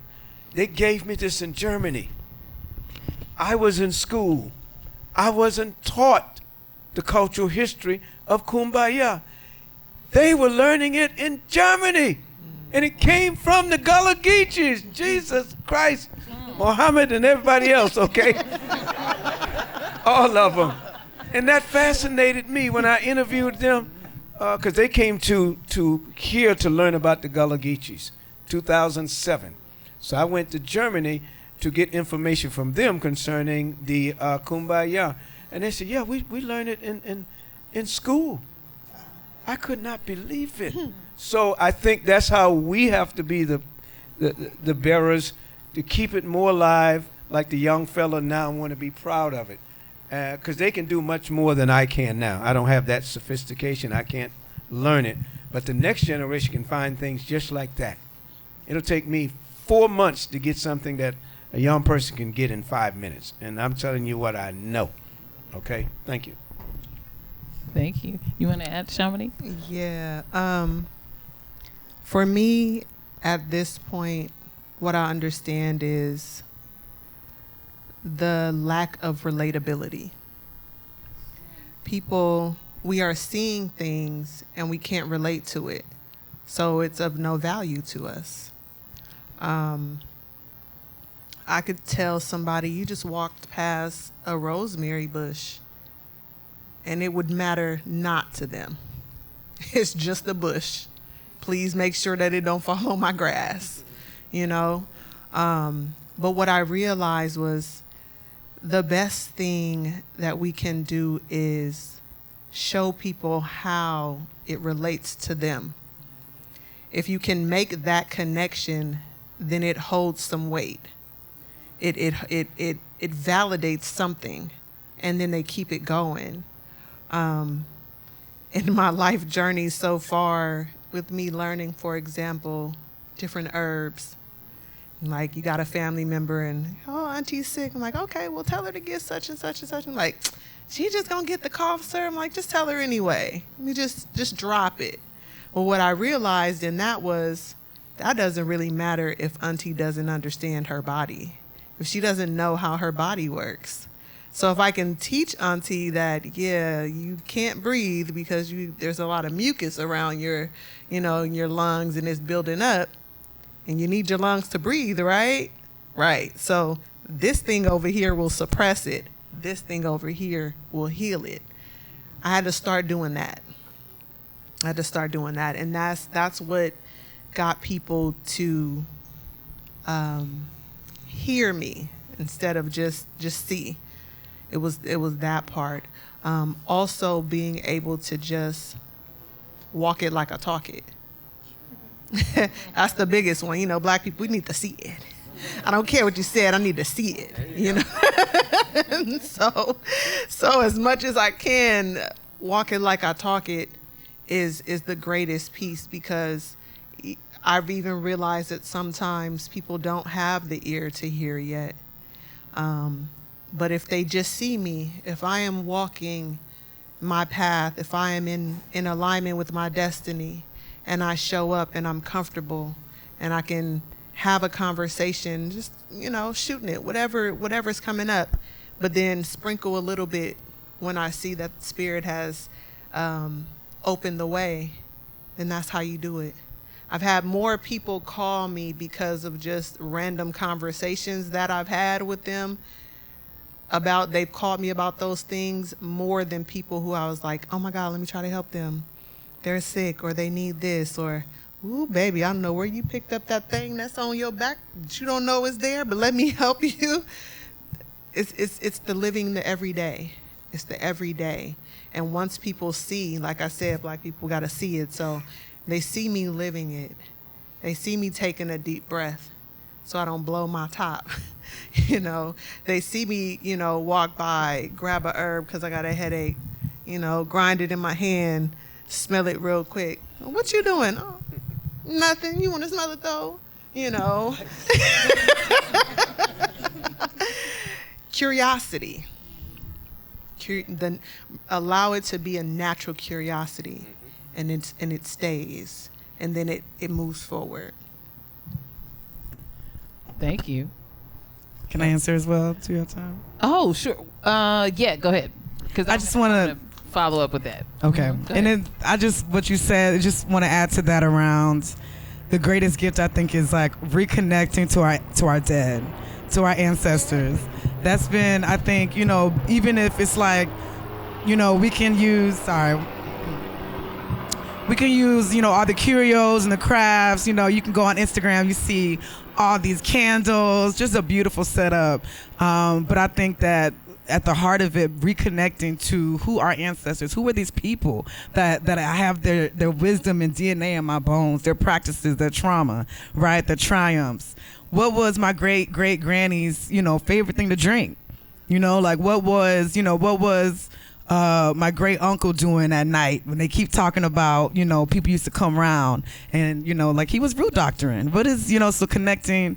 And it's just been really so beautiful in my journey. It's like when you shine a light, so much more is revealed and connected, right? You know, I'm suffering from sleep paralysis, you know, and then I'm hearing from, that's a haint, you know, that's a haint on you. That's on you. They riding you. That's what you know, and then all of a sudden, just put some ammonia in a little spray bottle. I'm like, y'all in here doing hoodoo. This is what I'm reading in books, you know, and then we're able to talk to our dead, talk to our living, you know, talk to our elders about these practices. And these things are not shunned, right? You're not gonna be called crazy. You know, it's like the more that I started talking about it with my elders and my cousins, the more, I mean, it just lit a fire in my family, and it really revealed a lot of how, yeah, we go searching for things. You know, we might want it to make us some money or not, but I think that the heart of it is really creating and revealing the connection of our practices to the people who came before us, right? That we're not a monolith, but we are a beautiful quilt of practices and of skills that we picked up along the way. And so just really connecting with the land you were born on, you know, connecting with the different stories that you heard orally through your family, ask questions. I've been going back home a lot more. Now I just got back from South Carolina in November, and I'm like, I keep trying to interview my nana, interviewing because the elders are dying. Yes, they are. The elders are passing, and we have to continue to talk to our living. And if we miss them, talk to them when they're dead, you know. And if you have nothing but a white candle and some water, that's enough, you know. And so continuing to talk to our youngins and demystifying this very like just integral practice that we carry. So ashe on that. Yeah, that totally connects to my next question. There's been a high interest in the younger generation practicing and researching to learn about hoodoo in the past few years. I'm sure you've seen it online and otherwise. So where do you see it heading in the future in terms of healing and otherwise? Literally, you just answered the question, but it's like the interest, Shamanika, that you mentioned about, like, it has to kind of speak to you. It has to mean something, because like these young people in the audience now that, you know, they might like, oh, hoodoo, what's that? That sounds cool. Let me practice it, or candles. But it's definitely happening. But where do you see it going? Like, as where it is today, where do you see it going? Well, because there's the other side to it too. There's you know, that they're interested in just getting the lover back or the revenge, because there's two sides. You know, we're talking about the healing. This exhibition is about the healing, but there's that other side too. So where do you see that? Yeah, I chuckle when you said that, because you are right. There is another side to it, and it's dangerous. It can be dangerous. And so while the internet is great, I feel like in regards to what we're talking about, it's also dangerous, because people are doing things and they don't really understand what they're doing. I know people who have, I want this man and I want us to have a baby. Well, you got the baby, but you ain't got the man, and your baby don't have no daddy either. You know what I mean? So I would say where I'd like to see it go. What I'd like to see happen is I would like to see us reach more into our family history and find it that way. Because if you can reach back into this is my great great grandma, I know she's in my lineage. I can ask somebody somewhere how she was, who she was, the kind of things that she did, just her character, before I call her, because she might be tricky. I mean, let's be real. Everybody ain't the greatest in our family history line. I don't need to be calling uncle when he was out here tricky.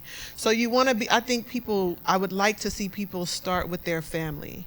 We have people, my family is from Columbus, Mississippi and Helen, Louisiana. But I have cousins who don't know that. So I would like to see people go back through their family history, see where your family came from, see the spaces and places that they touched, and then see what they used, how they got this far. Past, the Baptist church, back up way back in the bush, in the forest, in the swamps, what did they have there? And find your heart there. Find your heart there. Because if you do that, if you find your heart there, your heart will always lead you in the right direction. That's where you're going to find that herb that speaks to you. That's where you're going to find that one ancestor that I can call that one when it's time for me to do business. And that's where you can find the seat of your higher self is through that family line. I have yet to find out who in my family made dolls, but I am sure that it's in there somewhere. So when people are like, you be making dolls? You be making voodoo dolls? I'm like, baby, did you ask your mama, was it a voodoo doll that she bought you for Christmas? No. So we have to have those conversations, but that's a part of me. That's a part of my heart. And so my prayer, my will forward is that people reach into themselves. When you reach into yourself, then you'll be navigated and aligned with everything that is for you, and it'll keep you out of some of those more troubled spaces. Thank you. That leads me to this next question.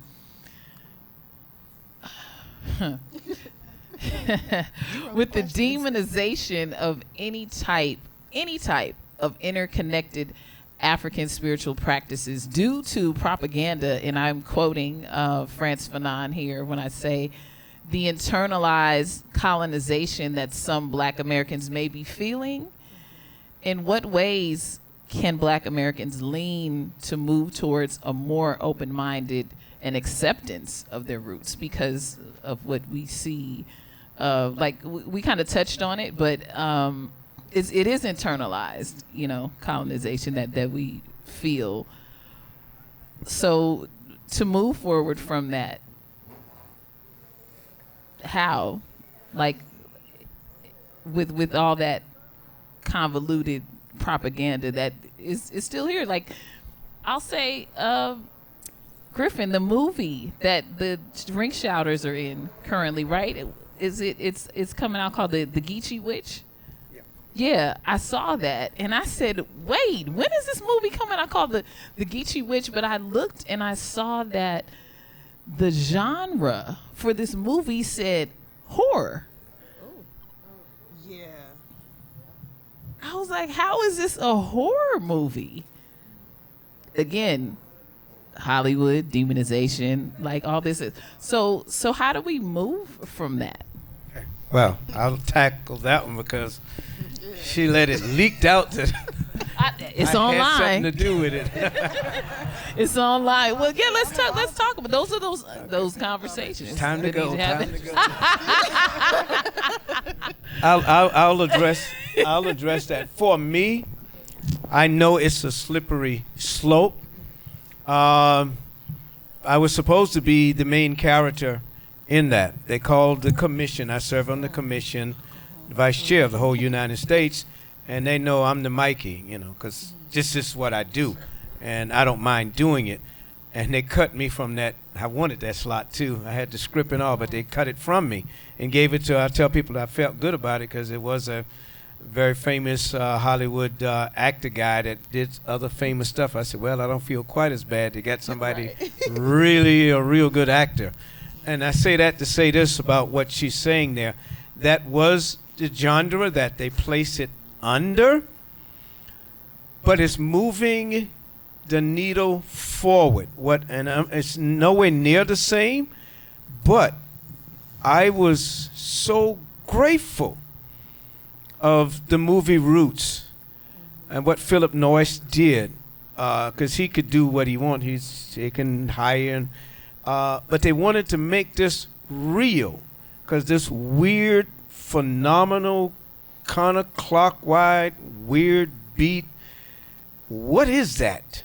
That's, Native American stuff. That's not mainstream. That's and I loved it because I've been crying for it for years. Quincy Jones, the maestro himself, give credit to the hip hop group. I keep it in my phone now. Accidentally saw it on television, and I said, I've got to record it. So everywhere I go, I keep it. It's only about 22 seconds.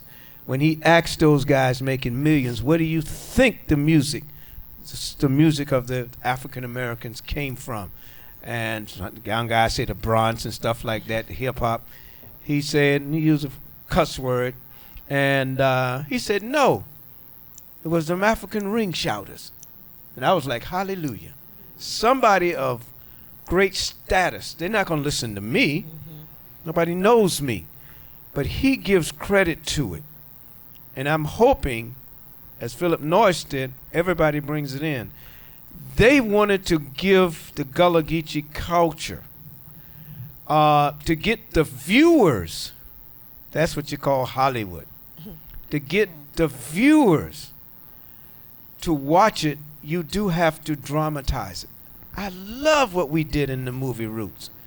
But the movie Roots was organized, it was choreographed.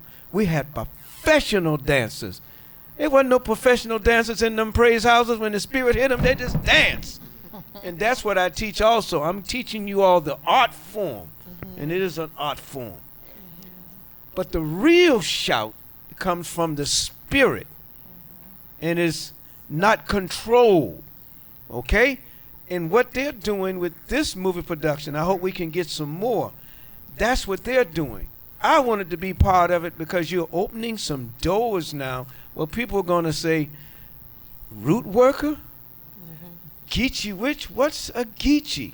And I'll stop on this. I was in Washington, D.C. in my congressman's office, and we were trying to get funding and different things, and he said this.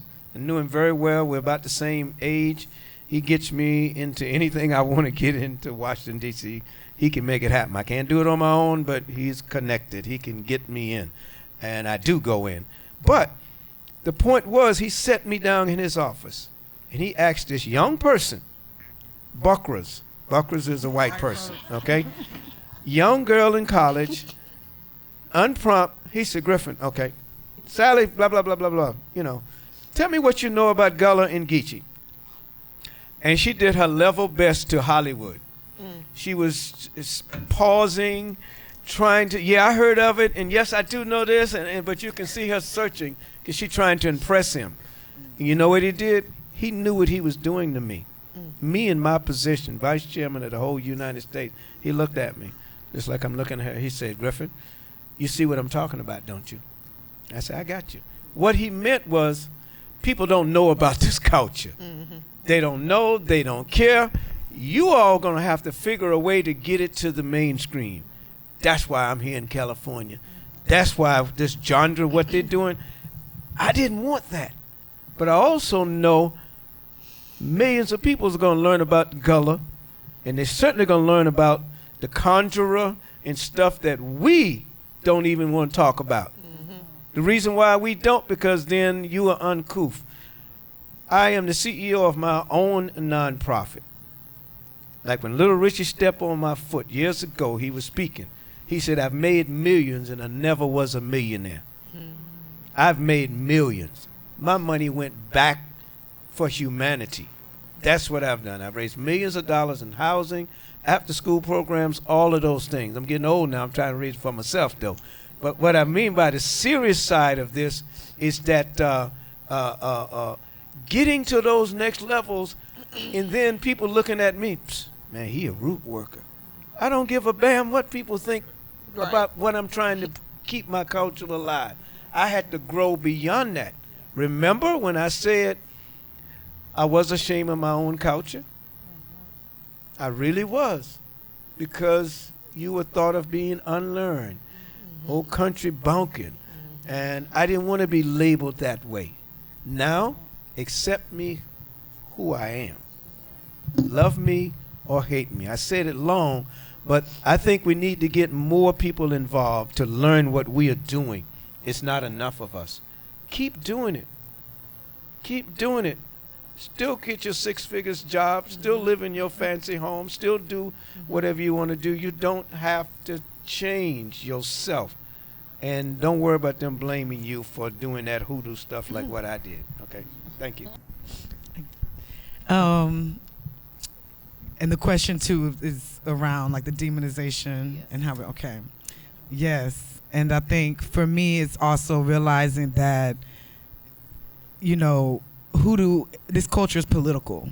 You know, being an African in this, on this land, in this country, is political, inherently.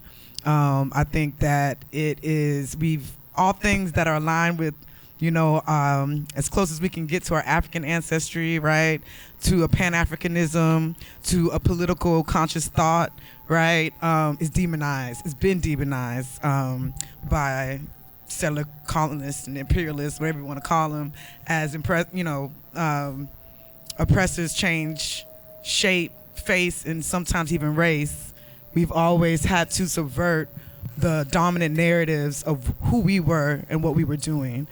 And so, like you said, that internalized colonization goes very deep. And so I think to overcome that is to demystify the work. It's called work for a reason, right? So if you're trying to spiritually bypass that work where it starts in your own self, right?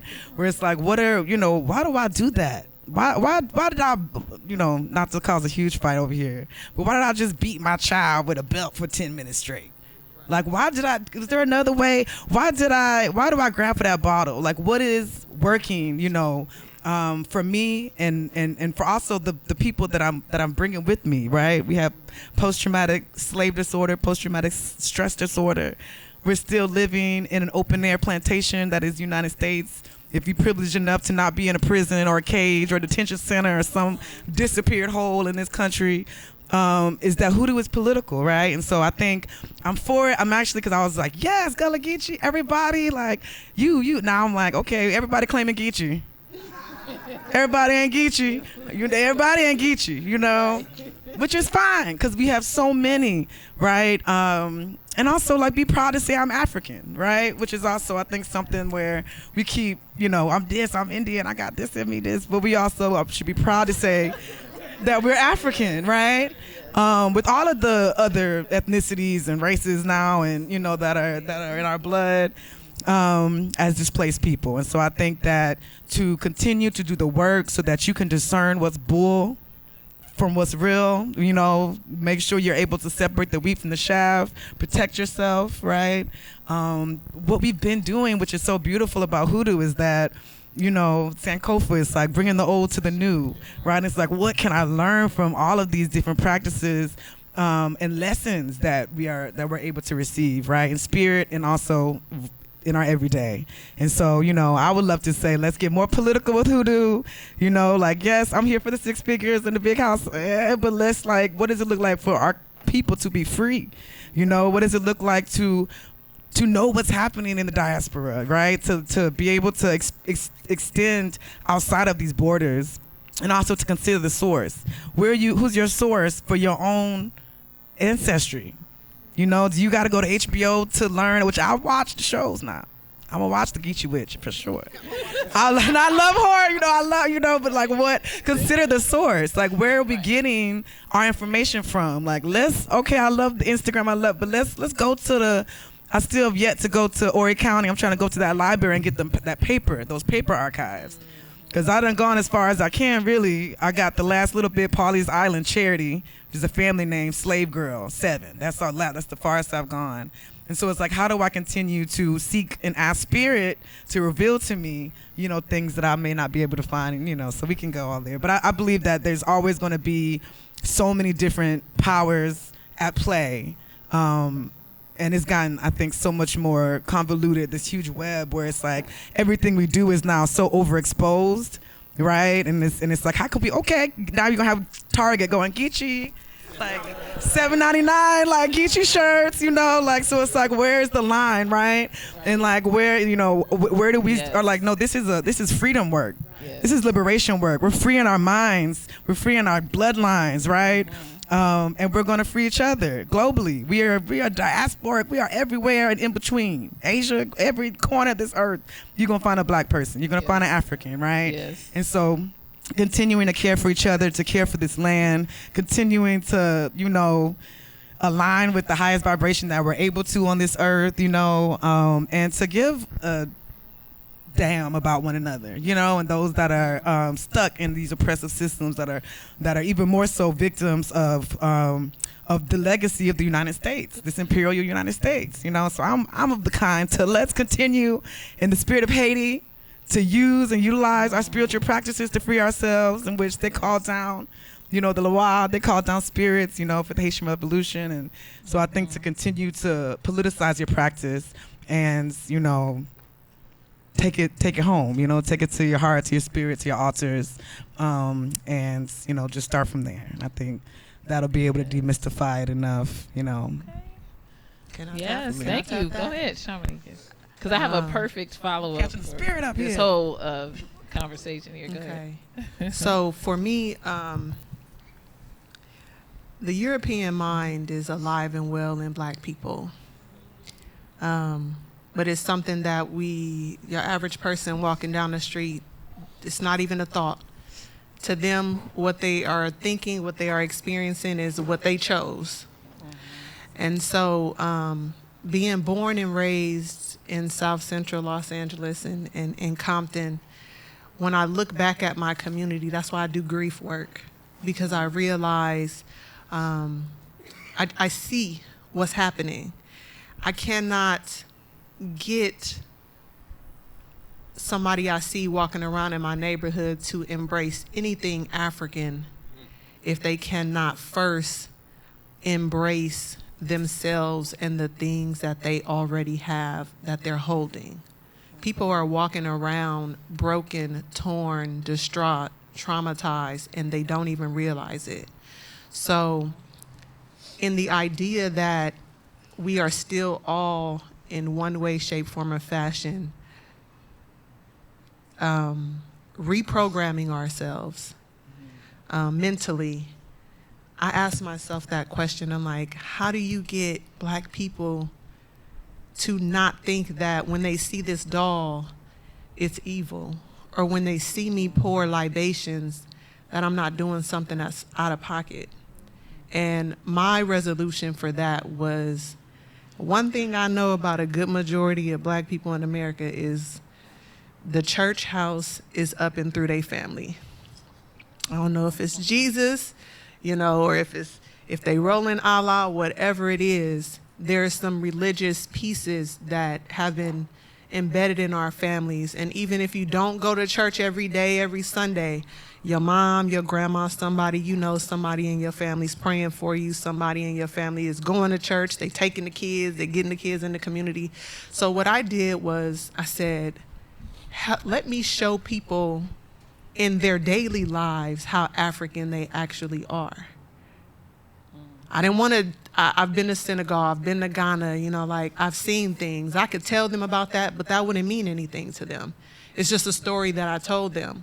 But when I say, well, yeah, you know, all those pictures that you have on your wall in your house of your family members that died, altar space. On Sunday, when they all got on white and it's time for communion, same thing. So what I realized was, don't try to rob people of what makes them comfortable. Instead, find something that they can tie into or that means something to them, and you can just kind of, I'm gonna use the word, massage it in, you know what I mean? And that's worked really well in my community around me, and people that I meet and greet.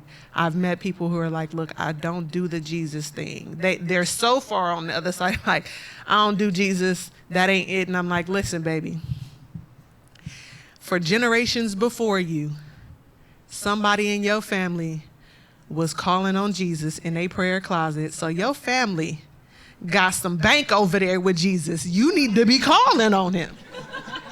If Jesus was never a walking being in this world, if you understand that wherever you put your energy, there is something that's created there. So if Jesus was not a walking person, at this point, Jesus is a spirit. I know my grandma get up. I know her mama got up. I know my aunties and uncles get up, something going wrong. You gonna call on Jesus. I'ma still call Jesus. He is a part of the arsenal. And if I can get people to understand that, then I can start to peel back the layers that is the European mind, because I can't make them put Jesus down. I cannot make them do that. I wouldn't even try.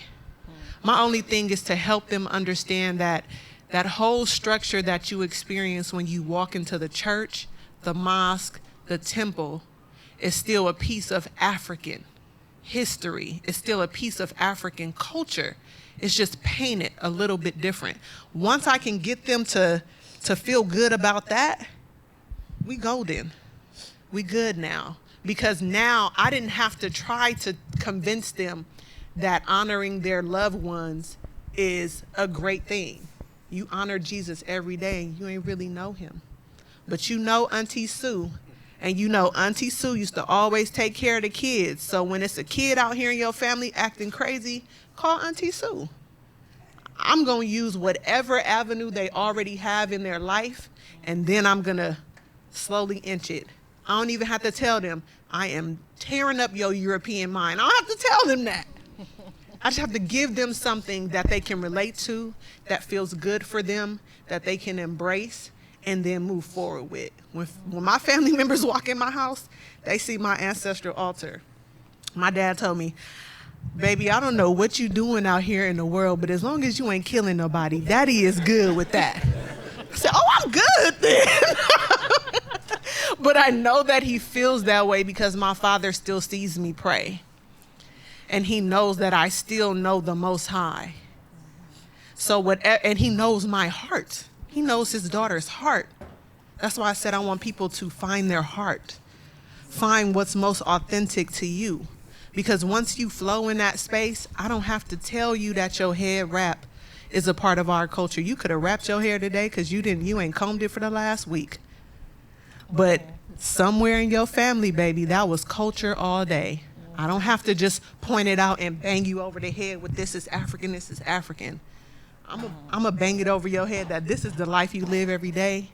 Enjoy it, but it came from somewhere, and I'm gonna show you a little bit every day. And that has worked immensely for me and my community, because I'm with the prisoners to the gang members to the Ias and the priests. That I'm up and down the spectrum. I'm everywhere, and that's the one thing that has continued to peel back that.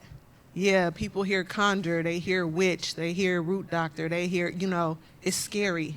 So I don't even use the words. I don't have to right now. Right now, my sole purpose is for you to help you see what you already doing. And then Throw it under there. Because one day you're going to walk past this white dude and he going to do something funky and you're going to be like, I didn't have to teach you that. That came out your heart. We good. It works well. That's what I say. If we force it, especially for black people, if we force it, automatically it's a no. Make it relatable. Make it something that they already are embracing and just show them where it came from past the book that you have that your preacher reads every day. Yes. Woo, thank you for that, Shamanika. Jade, these are beautiful explanations. I'm really loving this conversation. I want to open it up to questions because we got sometime we have time for questions. So let's see. First hand up I see is Miss Dominique, who's one of our faithful community members here at the William Grant Still Arts Center. We don't have a mic to go up there, but you just got to use your outdoor voice. Hey, Miss Monique. Dominique. Oh, Dominique. Dominique, Hey, Miss Dominique. yes. What's your question? This question actually is for you, but I also want to start it out with the sound. So first, I'd love for you to tell us about your doll, if you feel comfortable. Oh, this one? Yes. Okay. And I think whenever I think of dolls, I think of play and childhood. And so I'm interested in the power of play in spiritual work, and also the fact that the first things that kids play with are really their first identities for, identity creation. And so I'm just interested, I don't know where that is going to take people's minds, but I'm interested in, is that another way in which we can start thinking about spiritual work, especially when we think about not just actual child, but also inner child, since many of us are there. I knew I liked you, girl. First I will. So I actually have a doll here in this exhibit, but this is the doll that started me to making dolls. And it was actually for and another exhibit that was here was the Double Dutch. It was Michelle Taboo, who's our Yes. social media manager and historian. That was her Yes. exhibition, Nzinga Warrior Doll. So this is Nzinga from present day Angola in Africa. Nzinga Queen. The reason I chose her was because she, for me, exemplified what it looks like to be a queen, a warrior, and a woman all wrapped in one. She fought the Portuguese for a number of years to keep them from overtaking her country. She sat on the throne instead of her brother. Her father trained her up. So I chose her for that particular exhibit because I wanted to show our connection through the idea that culture surpasses land. The energy surpasses land. So you think it, so shall you be. And so with the dolls, play. Yes, absolutely. One thing my elder taught me when it comes to doing this work is to stay as youthful or as childlike as you possibly can. It's fun. If you make it serious, you're adulting it up and you're killing it. So to be able to have fun with it is to be able to bring the purest magic that is your being. What I do with my dolls, I do a few things. One of them is I make ancestral dolls for people. For the reason, one, of being able to not only tell our stories through our family verbally, but to actually have something tangible that you can pass down. It reminds me of those big Bibles your grandma used to have on the table. Somebody gonna get that Bible when grandma goes, you know? So I started making the dolls, ancestral dolls, for that reason. I also use my dolls as a healing tool. Sometimes people need to hold and touch a loved one. I also use them as self-healing. So I make dolls in the likeness of my clients. depending on what it is that they're dealing with. The doll spirit tells me, you know, whatever the medicine is that they need to come with. So it might be some herbs that they're drinking, or it might be some herbs embedded in the doll, or it could be certain prayers, those kind of things. But what I've learned is, okay, well, we just gonna pass her around just so y'all can be touching her while we continue to talk, because apparently she's sliding. You talked about kids with dolls and play. When I started making the dolls, when I would have them around, people would say like, oh, can I touch it? And at first I was like, heck no, like this is mine. But it's not, they're not. They are ours. And what people consistently said to me was like, oh my God, this feels like a real baby. And so I've been watching the magic and the medicine of the dolls just by people touching them. I've had people, I actually had a brother who was like, you gotta take this before I get my wife pregnant again. It's like, this feels so good, I need another baby. It's like looking at his wife, she was like, you better get that back. But I've had women burst out into tears of gratefulness, or just something's coming up for them. All in play though. I try to keep, because I do grief work, I do my best to try to keep it as light as I can. As a therapist with the therapy background, it's like you want to sit down and just talk, but everybody doesn't want to talk. So the dolls are another way that it prompts people to bring, you know, an emotion or a thought or something forward. So that's what I do with them. That's what I do. And I mean, I'm glad to hear him say like, I don't care if people think I'm crazy, because I know people think I'm crazy. They probably a little more comfortable with it now because I have made multiple dolls. I've done a lot of dolls from our history in as African American people. So I have like Coretta Scott King and Betty Shabazz, and they have their own medicine that they come with. But when I started making the dolls, they started talking to me. The spirit of these women started talking to me. I mean, like, I'm making Coretta's doll and I'm like singing Aretha Franklin song. Like, where is that coming from? And then, of course, the internet is going to pick up on your spirit and your energy and slide. I'm like, oh, Coretta and Aretha was like really close. That's why I'm over here singing Aretha while I'm making Coretta's doll. I'm like, this is the magic. This is the magic. And it's every time, it's me as a little girl. I never know exactly how the dolls are going to come out until I start making them. But I have to be childlike and be willing to flow in that energy in order for spirit to come out and produce whatever is necessary. Otherwise, my adult mind is like, I said it was going to be some pants on this doll, but now I want to do a dress. No, I got to do the pants.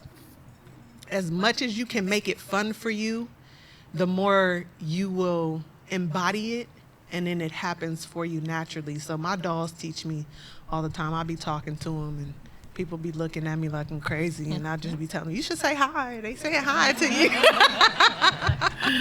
That's beautiful, Shamanika. Thank you. I want to get some more questions. Yes.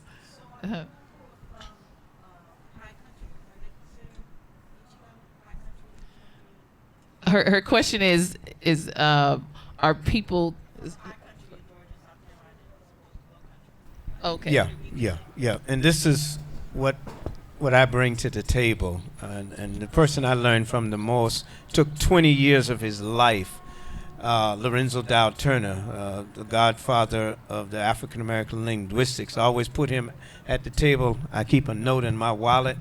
If you want to know anything about any culture, any group, you ask them.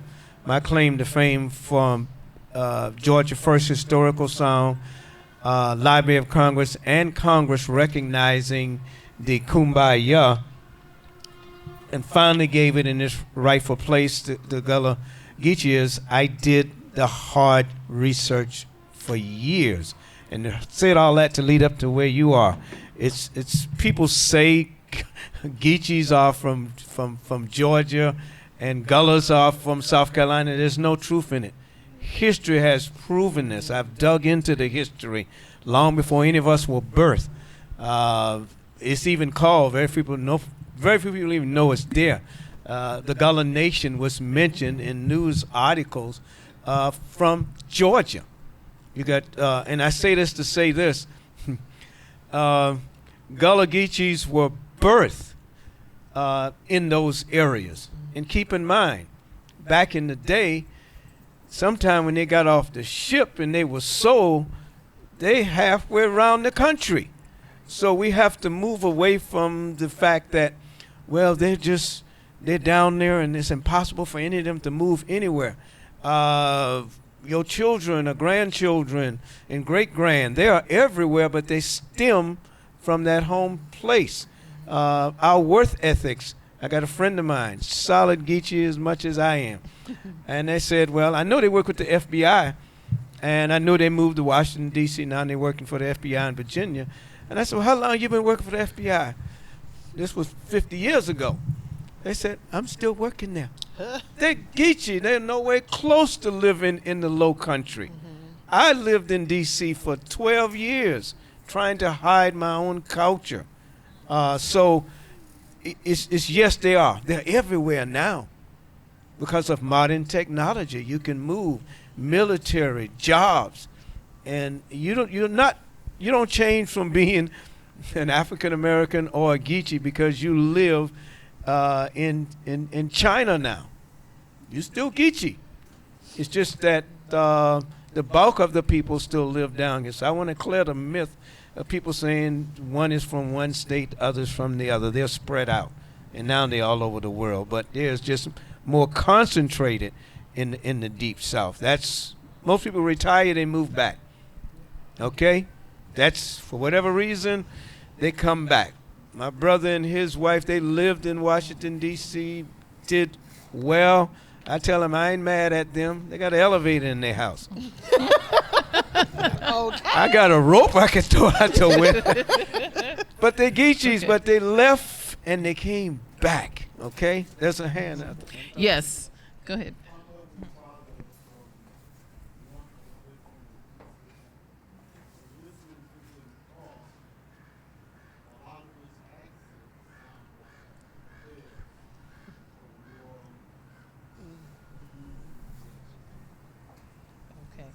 The gentleman was saying that his accent sounds like his uncle that's from Louisiana.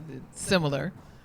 His parents too. Yes, and it's the same thing when you travel. I just got back from Barbados. And I listened to their dialect and then I listened to myself. I'm like, wow.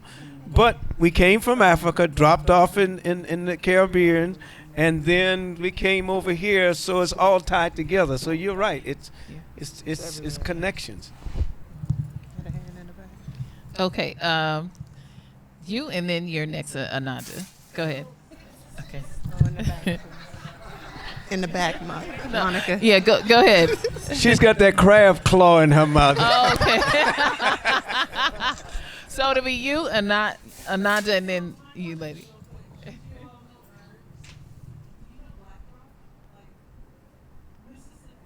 called Black Draw. Oh. By that name, I don't know about that name. I was about to say, we about to find out now.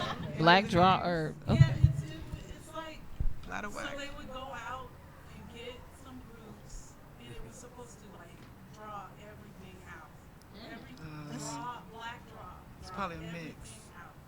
So whatever, That if sounds- you go to the doctor, it's like whatever you were sick with, whatever was going on, it'll cure everything. That is, I've been trying to find. Black draw. Okay. or greasewood. Or it might be called creosote. something else in a different It might, region. It you might know? be. It might be creosote. They call it grease bush, I think, in Mississippi. That it sounds that it could be it. If you do, you know what it looks like? Okay. Check, Okay, you know, check that, write check that down. We're gonna creosote. research that one. Research and bring it back because I want to know it. Yes. I do. I really do. Check Ananda. creosote.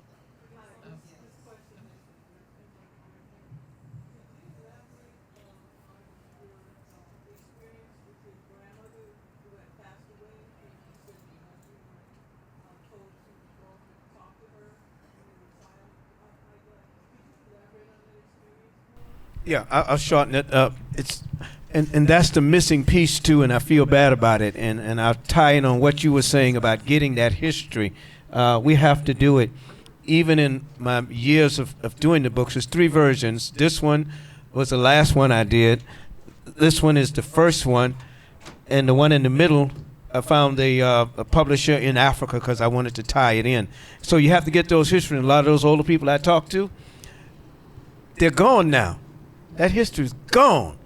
With me, a missing piece I have to give to you, and I've shortened it, is that I did a lot of those things, and I've been searching for 20 years. Every older person I know, I'll be speaking at a program, I think it's next week, a week after. They're turning 100, which that's young, because I've had some that's just died close to that age, and some was older, and you can't get that history. The missing piece for me is that, God, my dad died in 95. Why wasn't I deep? I should have asked him, where did you learn this from? I didn't do it. I've been doing better the last decade, almost 2 decades since then. But those are missing pieces. I don't know the tie-in. Did my dad get it from Congo, which is deep blood in me from Congo, deep blood from Sierra Leone in Nigeria on my mother's side?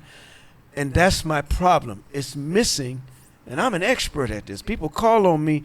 I need those missing pieces. That's why I don't want us to lose any more missing pieces. Let's find out about that root that you know. I don't know that, but go ahead. I wrote it down. Oh, for me, I was birthed into it. I mean, when you had to talk to your grandma. Yes. Okay. What, I'm just wanting to hear if it's okay. Yes. What did you experience? Did you sit and talk to them? Yes, I did. Yes, I did. Yeah. My experience was, as I said, the drama side about it. But yes, I wanted something from my grandfather. I grew up in the Gullah Geechee culture. I know about the hag. I've been ridden by a hag before. Okay? I'm talking about me that I've been through, and the herbal stuff. I still practice it. So for me, talking to her, knowing that was something I had to do because my father knew the African side of it, I didn't understand that at that age, but I was certainly hoping that she could heal me and could deliver me because it's in our culture. We believed in it. Hollywood's doing something extra with it to dramatize it, but for me, it was a real experience, and it's what we still practice now. There's probably not one person in here that doesn't go visit a dead loved one. Right. They're in the grave. They done been there for 5, 10, 15, 20, 30, 50 years. I still go by my grandmama grave. It's something we do. Why? But they don't want us to like to do what we're doing. That spiritual connection is there. And I think my healing now, I do pretty good. I run track for an old man. And so I think it's not that bad. I don't get toothaches. If I get a toothache, I got an herb I go pick myself. I don't even understand why it heals so quick, but I go pick it. It works for me. It may not work for you. So the experience to me was real because that's the culture I came up in. Yes. Thank you, Griffin. So we are running out of time. I have only room for the crab lady, the crab, the crab lady. 3 questions. Okay, yes, I got the nod for 3 questions. Okay, and we. Okay, and we do have time to talk after. We can hang out. We can commune and all that good stuff. So I'm going to go ahead. Yes. Woo, we got you in, girl. So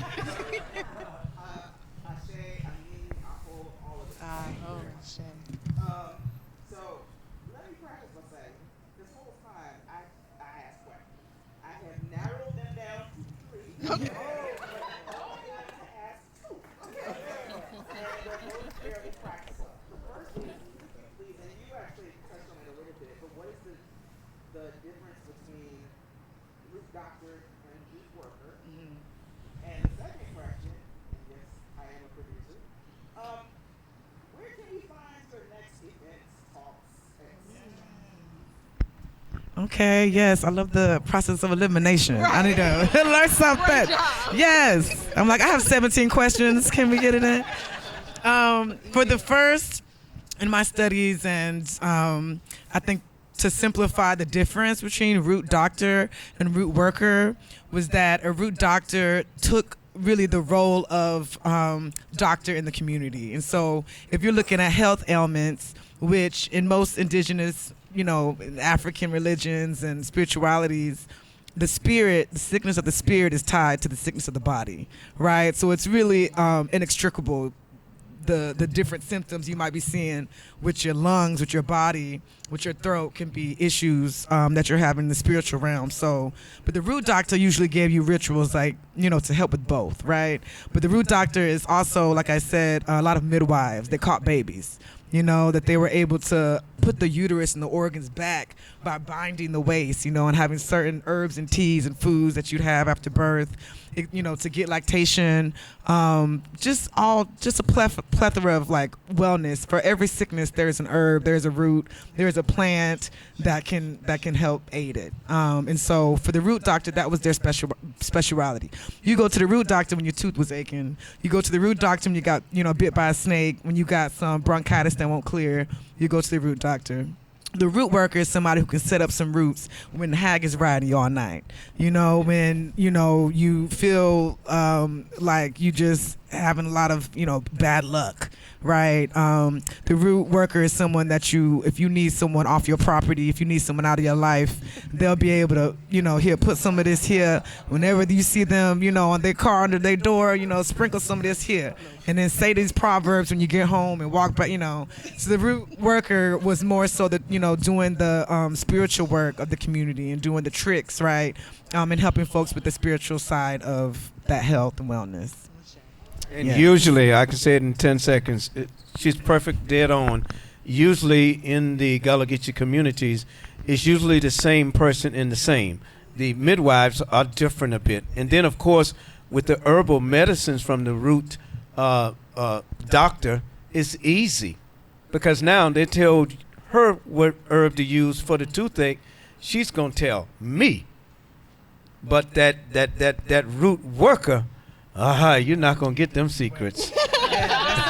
They just going to do it. Right. But it's usually the same person in the community. They don't divulge that other part, Yeah, that's in the mojo bag. Got a gatekeep on that. Yeah. Huh? Oh, and also January 11th, for your second question, I'm going to have a screening here and performance art piece and some RSVP, reading. So please come to WGS It's 6:30 Arts. here on the 11th.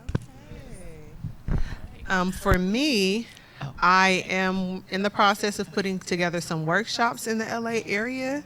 I'm talking to Monica too about doing some things here, but in the next couple of months, I'll have some grief workshops with the dolls and stuff like that on hand. I don't have dates yet, but that's where you'll be able to see me. I got information, I'll pass it out so you'll be able to contact me. Yes. Fana, I saw your hand.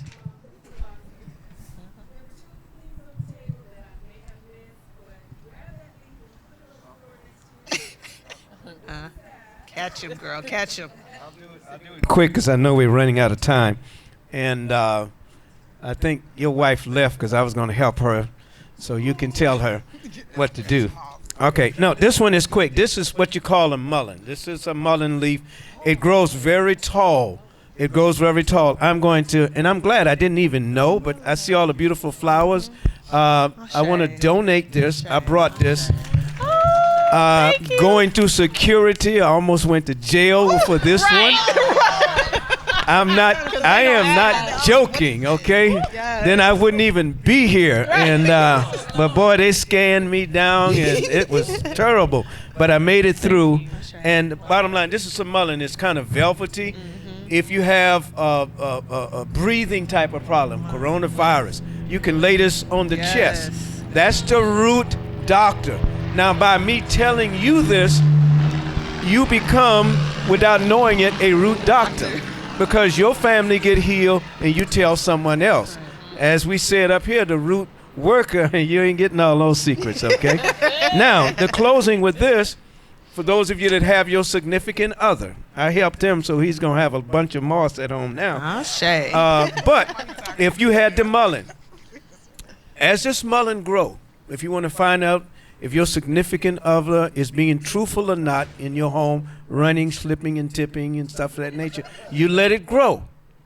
And as it grow, if the house is over here and this is away from the house, as the house grow, but you have to plant it. You plant it if you want to find out. You're suspicious, but you don't know. Okay? If you think they are, as that mullein grow, and it can grow very tall, and if it leans this way, Come on now. and they do lean, Come on now. and if it leans Come on. this way, Come on, you good. it's a meaning. There's a meaning behind that. After we close, I'll give y'all the meaning. Oh, she had. That's true. That's true.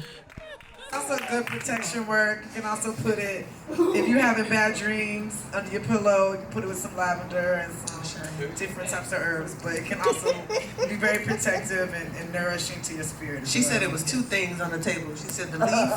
Oh, and it was I think you picked up that knotted root, but you didn't name it. A knotted the root. knot. It's like, Oh, the root in the back. Oh yeah, these. Yeah. Yeah, this one right here.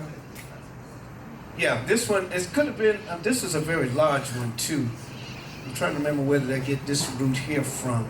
The sassafras. Most of the sassafras roots do look like this, and they used to make in the old days. They don't do it now, but root beer came from the sassafras. But it is an herb also that a lot of people do use as an herb for healing. Also, this is prickly ash, and they call it toothache tree. If you have a toothache, you can grow this, and you take the leaf and put it in there, and it numbs. They've even proven that it has some Novocaine effect to it. So yes, that's what that root is. Where's the bottle tree? The bottle tree is a lot. It's a little interesting because a lot of Buckras, they use it now. It's beautiful, and they love the history, and they have the bottle trees. If you look at the Ray Charles movie, you will see they had the bottles in the tree. And what it is, the spirit, if you want to trap the spirit and keep them away, don't put a top on it. When the spirits go in the bottle, it becomes difficult to get back out. It's the same thing. This came from Africa. This is a broom. If you want to keep the evil spirits out of your house, bad spirits in front of your door, and you want to keep the boo hag out, you put it in front of the doorway. Because in order for them to come in, they have to. They can't cross it until they count each and every one of those things. That's from our culture. I'm trying to finish this. We're on the deadline. I think we have one more. Barry, yes.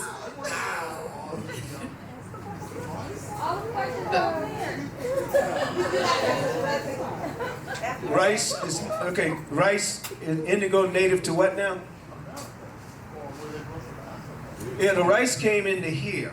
In the hair of the people. It's like the ubers or goobers, we call them. Those are the peanuts. They came over with the enslaved okra, okay? Things. So it's a lot of stuff they brought over.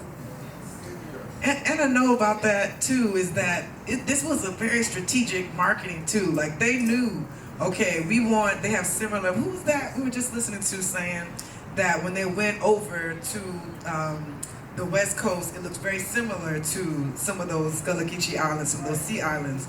And so slavers knew the ecosystems and the environments that were similar so that they could make money and say, oh, they make that rice out there, we want that crop. They had been trading rice and different types of crops, and corn and cotton from the Americans and back and forth. And so knowing that these Africans are very skilled, which is a very hard crop, rice.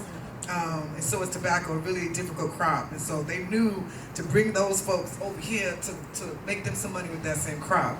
So it's also intentional. It wasn't like, oh, let's just start growing rice from these folks that used to grow rice in Africa. It's very intentional on where folks are being placed so that they could bring those skills with them, including blacksmithing and stuff throughout the South, but different types of skills that they knew they were out there searching so that they could make money with those same things in the U.S.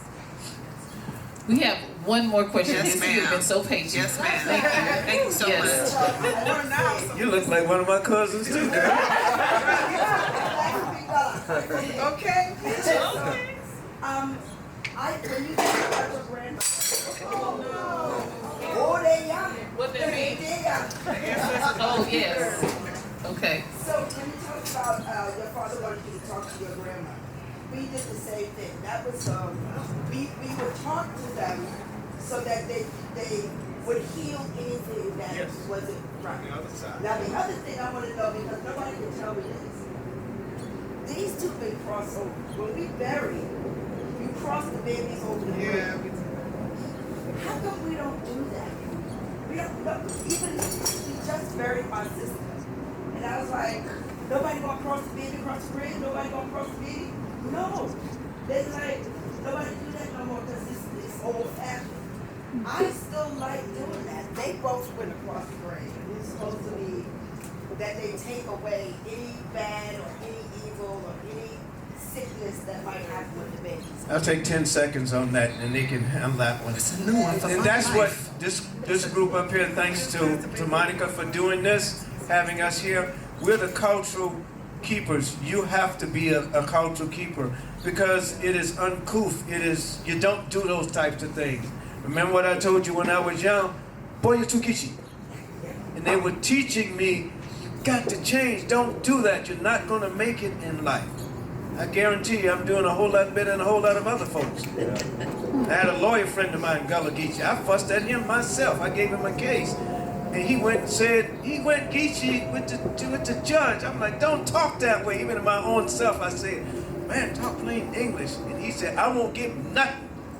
And we thought we'd win $1 million. That family, Gullah Geechee family, got $5 million because the people thought he was ignorant. The lawyer. He was smart. He kept talking Geechee because they thought he wasn't. That's a true story. So yes, nobody wants to do that anymore. You have to keep it alive. We have to keep it alive. You just told me, and I'm gonna keep it alive. Yeah, we just did it. My family, we just passed our youngest baby cousin over. My Aunt Chima passed 2 years ago, and so it is alive. And you, like you said, you gotta push for it. Even if they're like, no, don't do that, baby. Just go ahead and get, whoever knows be with you and do it, and just continue to, maybe even also after the funeral. Maybe when some of the more conservative folks go home, you come back and you bring the baby and you do it in spirit. But yeah, we still doing that in South Carolina. It definitely is still not everybody rocks with it. But Just keep walking it or like even you're knows talking. why we're doing it, but it's still practice. Yes, Can we this just is get clarity on what the crossover? We don't know what that is. You just take the baby, usually the youngest of the family at the time, because they say the babies and the old people are so close together because they're the closest to the spiritual realm. And so in practice, Gullah Geechee practice, hoodoo practice, you just pass the baby over the grave. And that is so that it's a blessing. It's kind of a final farewell to these two connected beings and spirits. And it's also to bless the baby and the family. Yes. Thank you all. We have to wrap this up. I'm so sorry. Thank you. It's been a beautiful time. Sharing your cultures, sharing these gems with us in this community on the West Coast. Thank you, Griffin Lawson, for coming all the way from Darien, Georgia, to teach us, to show us, to have us shout.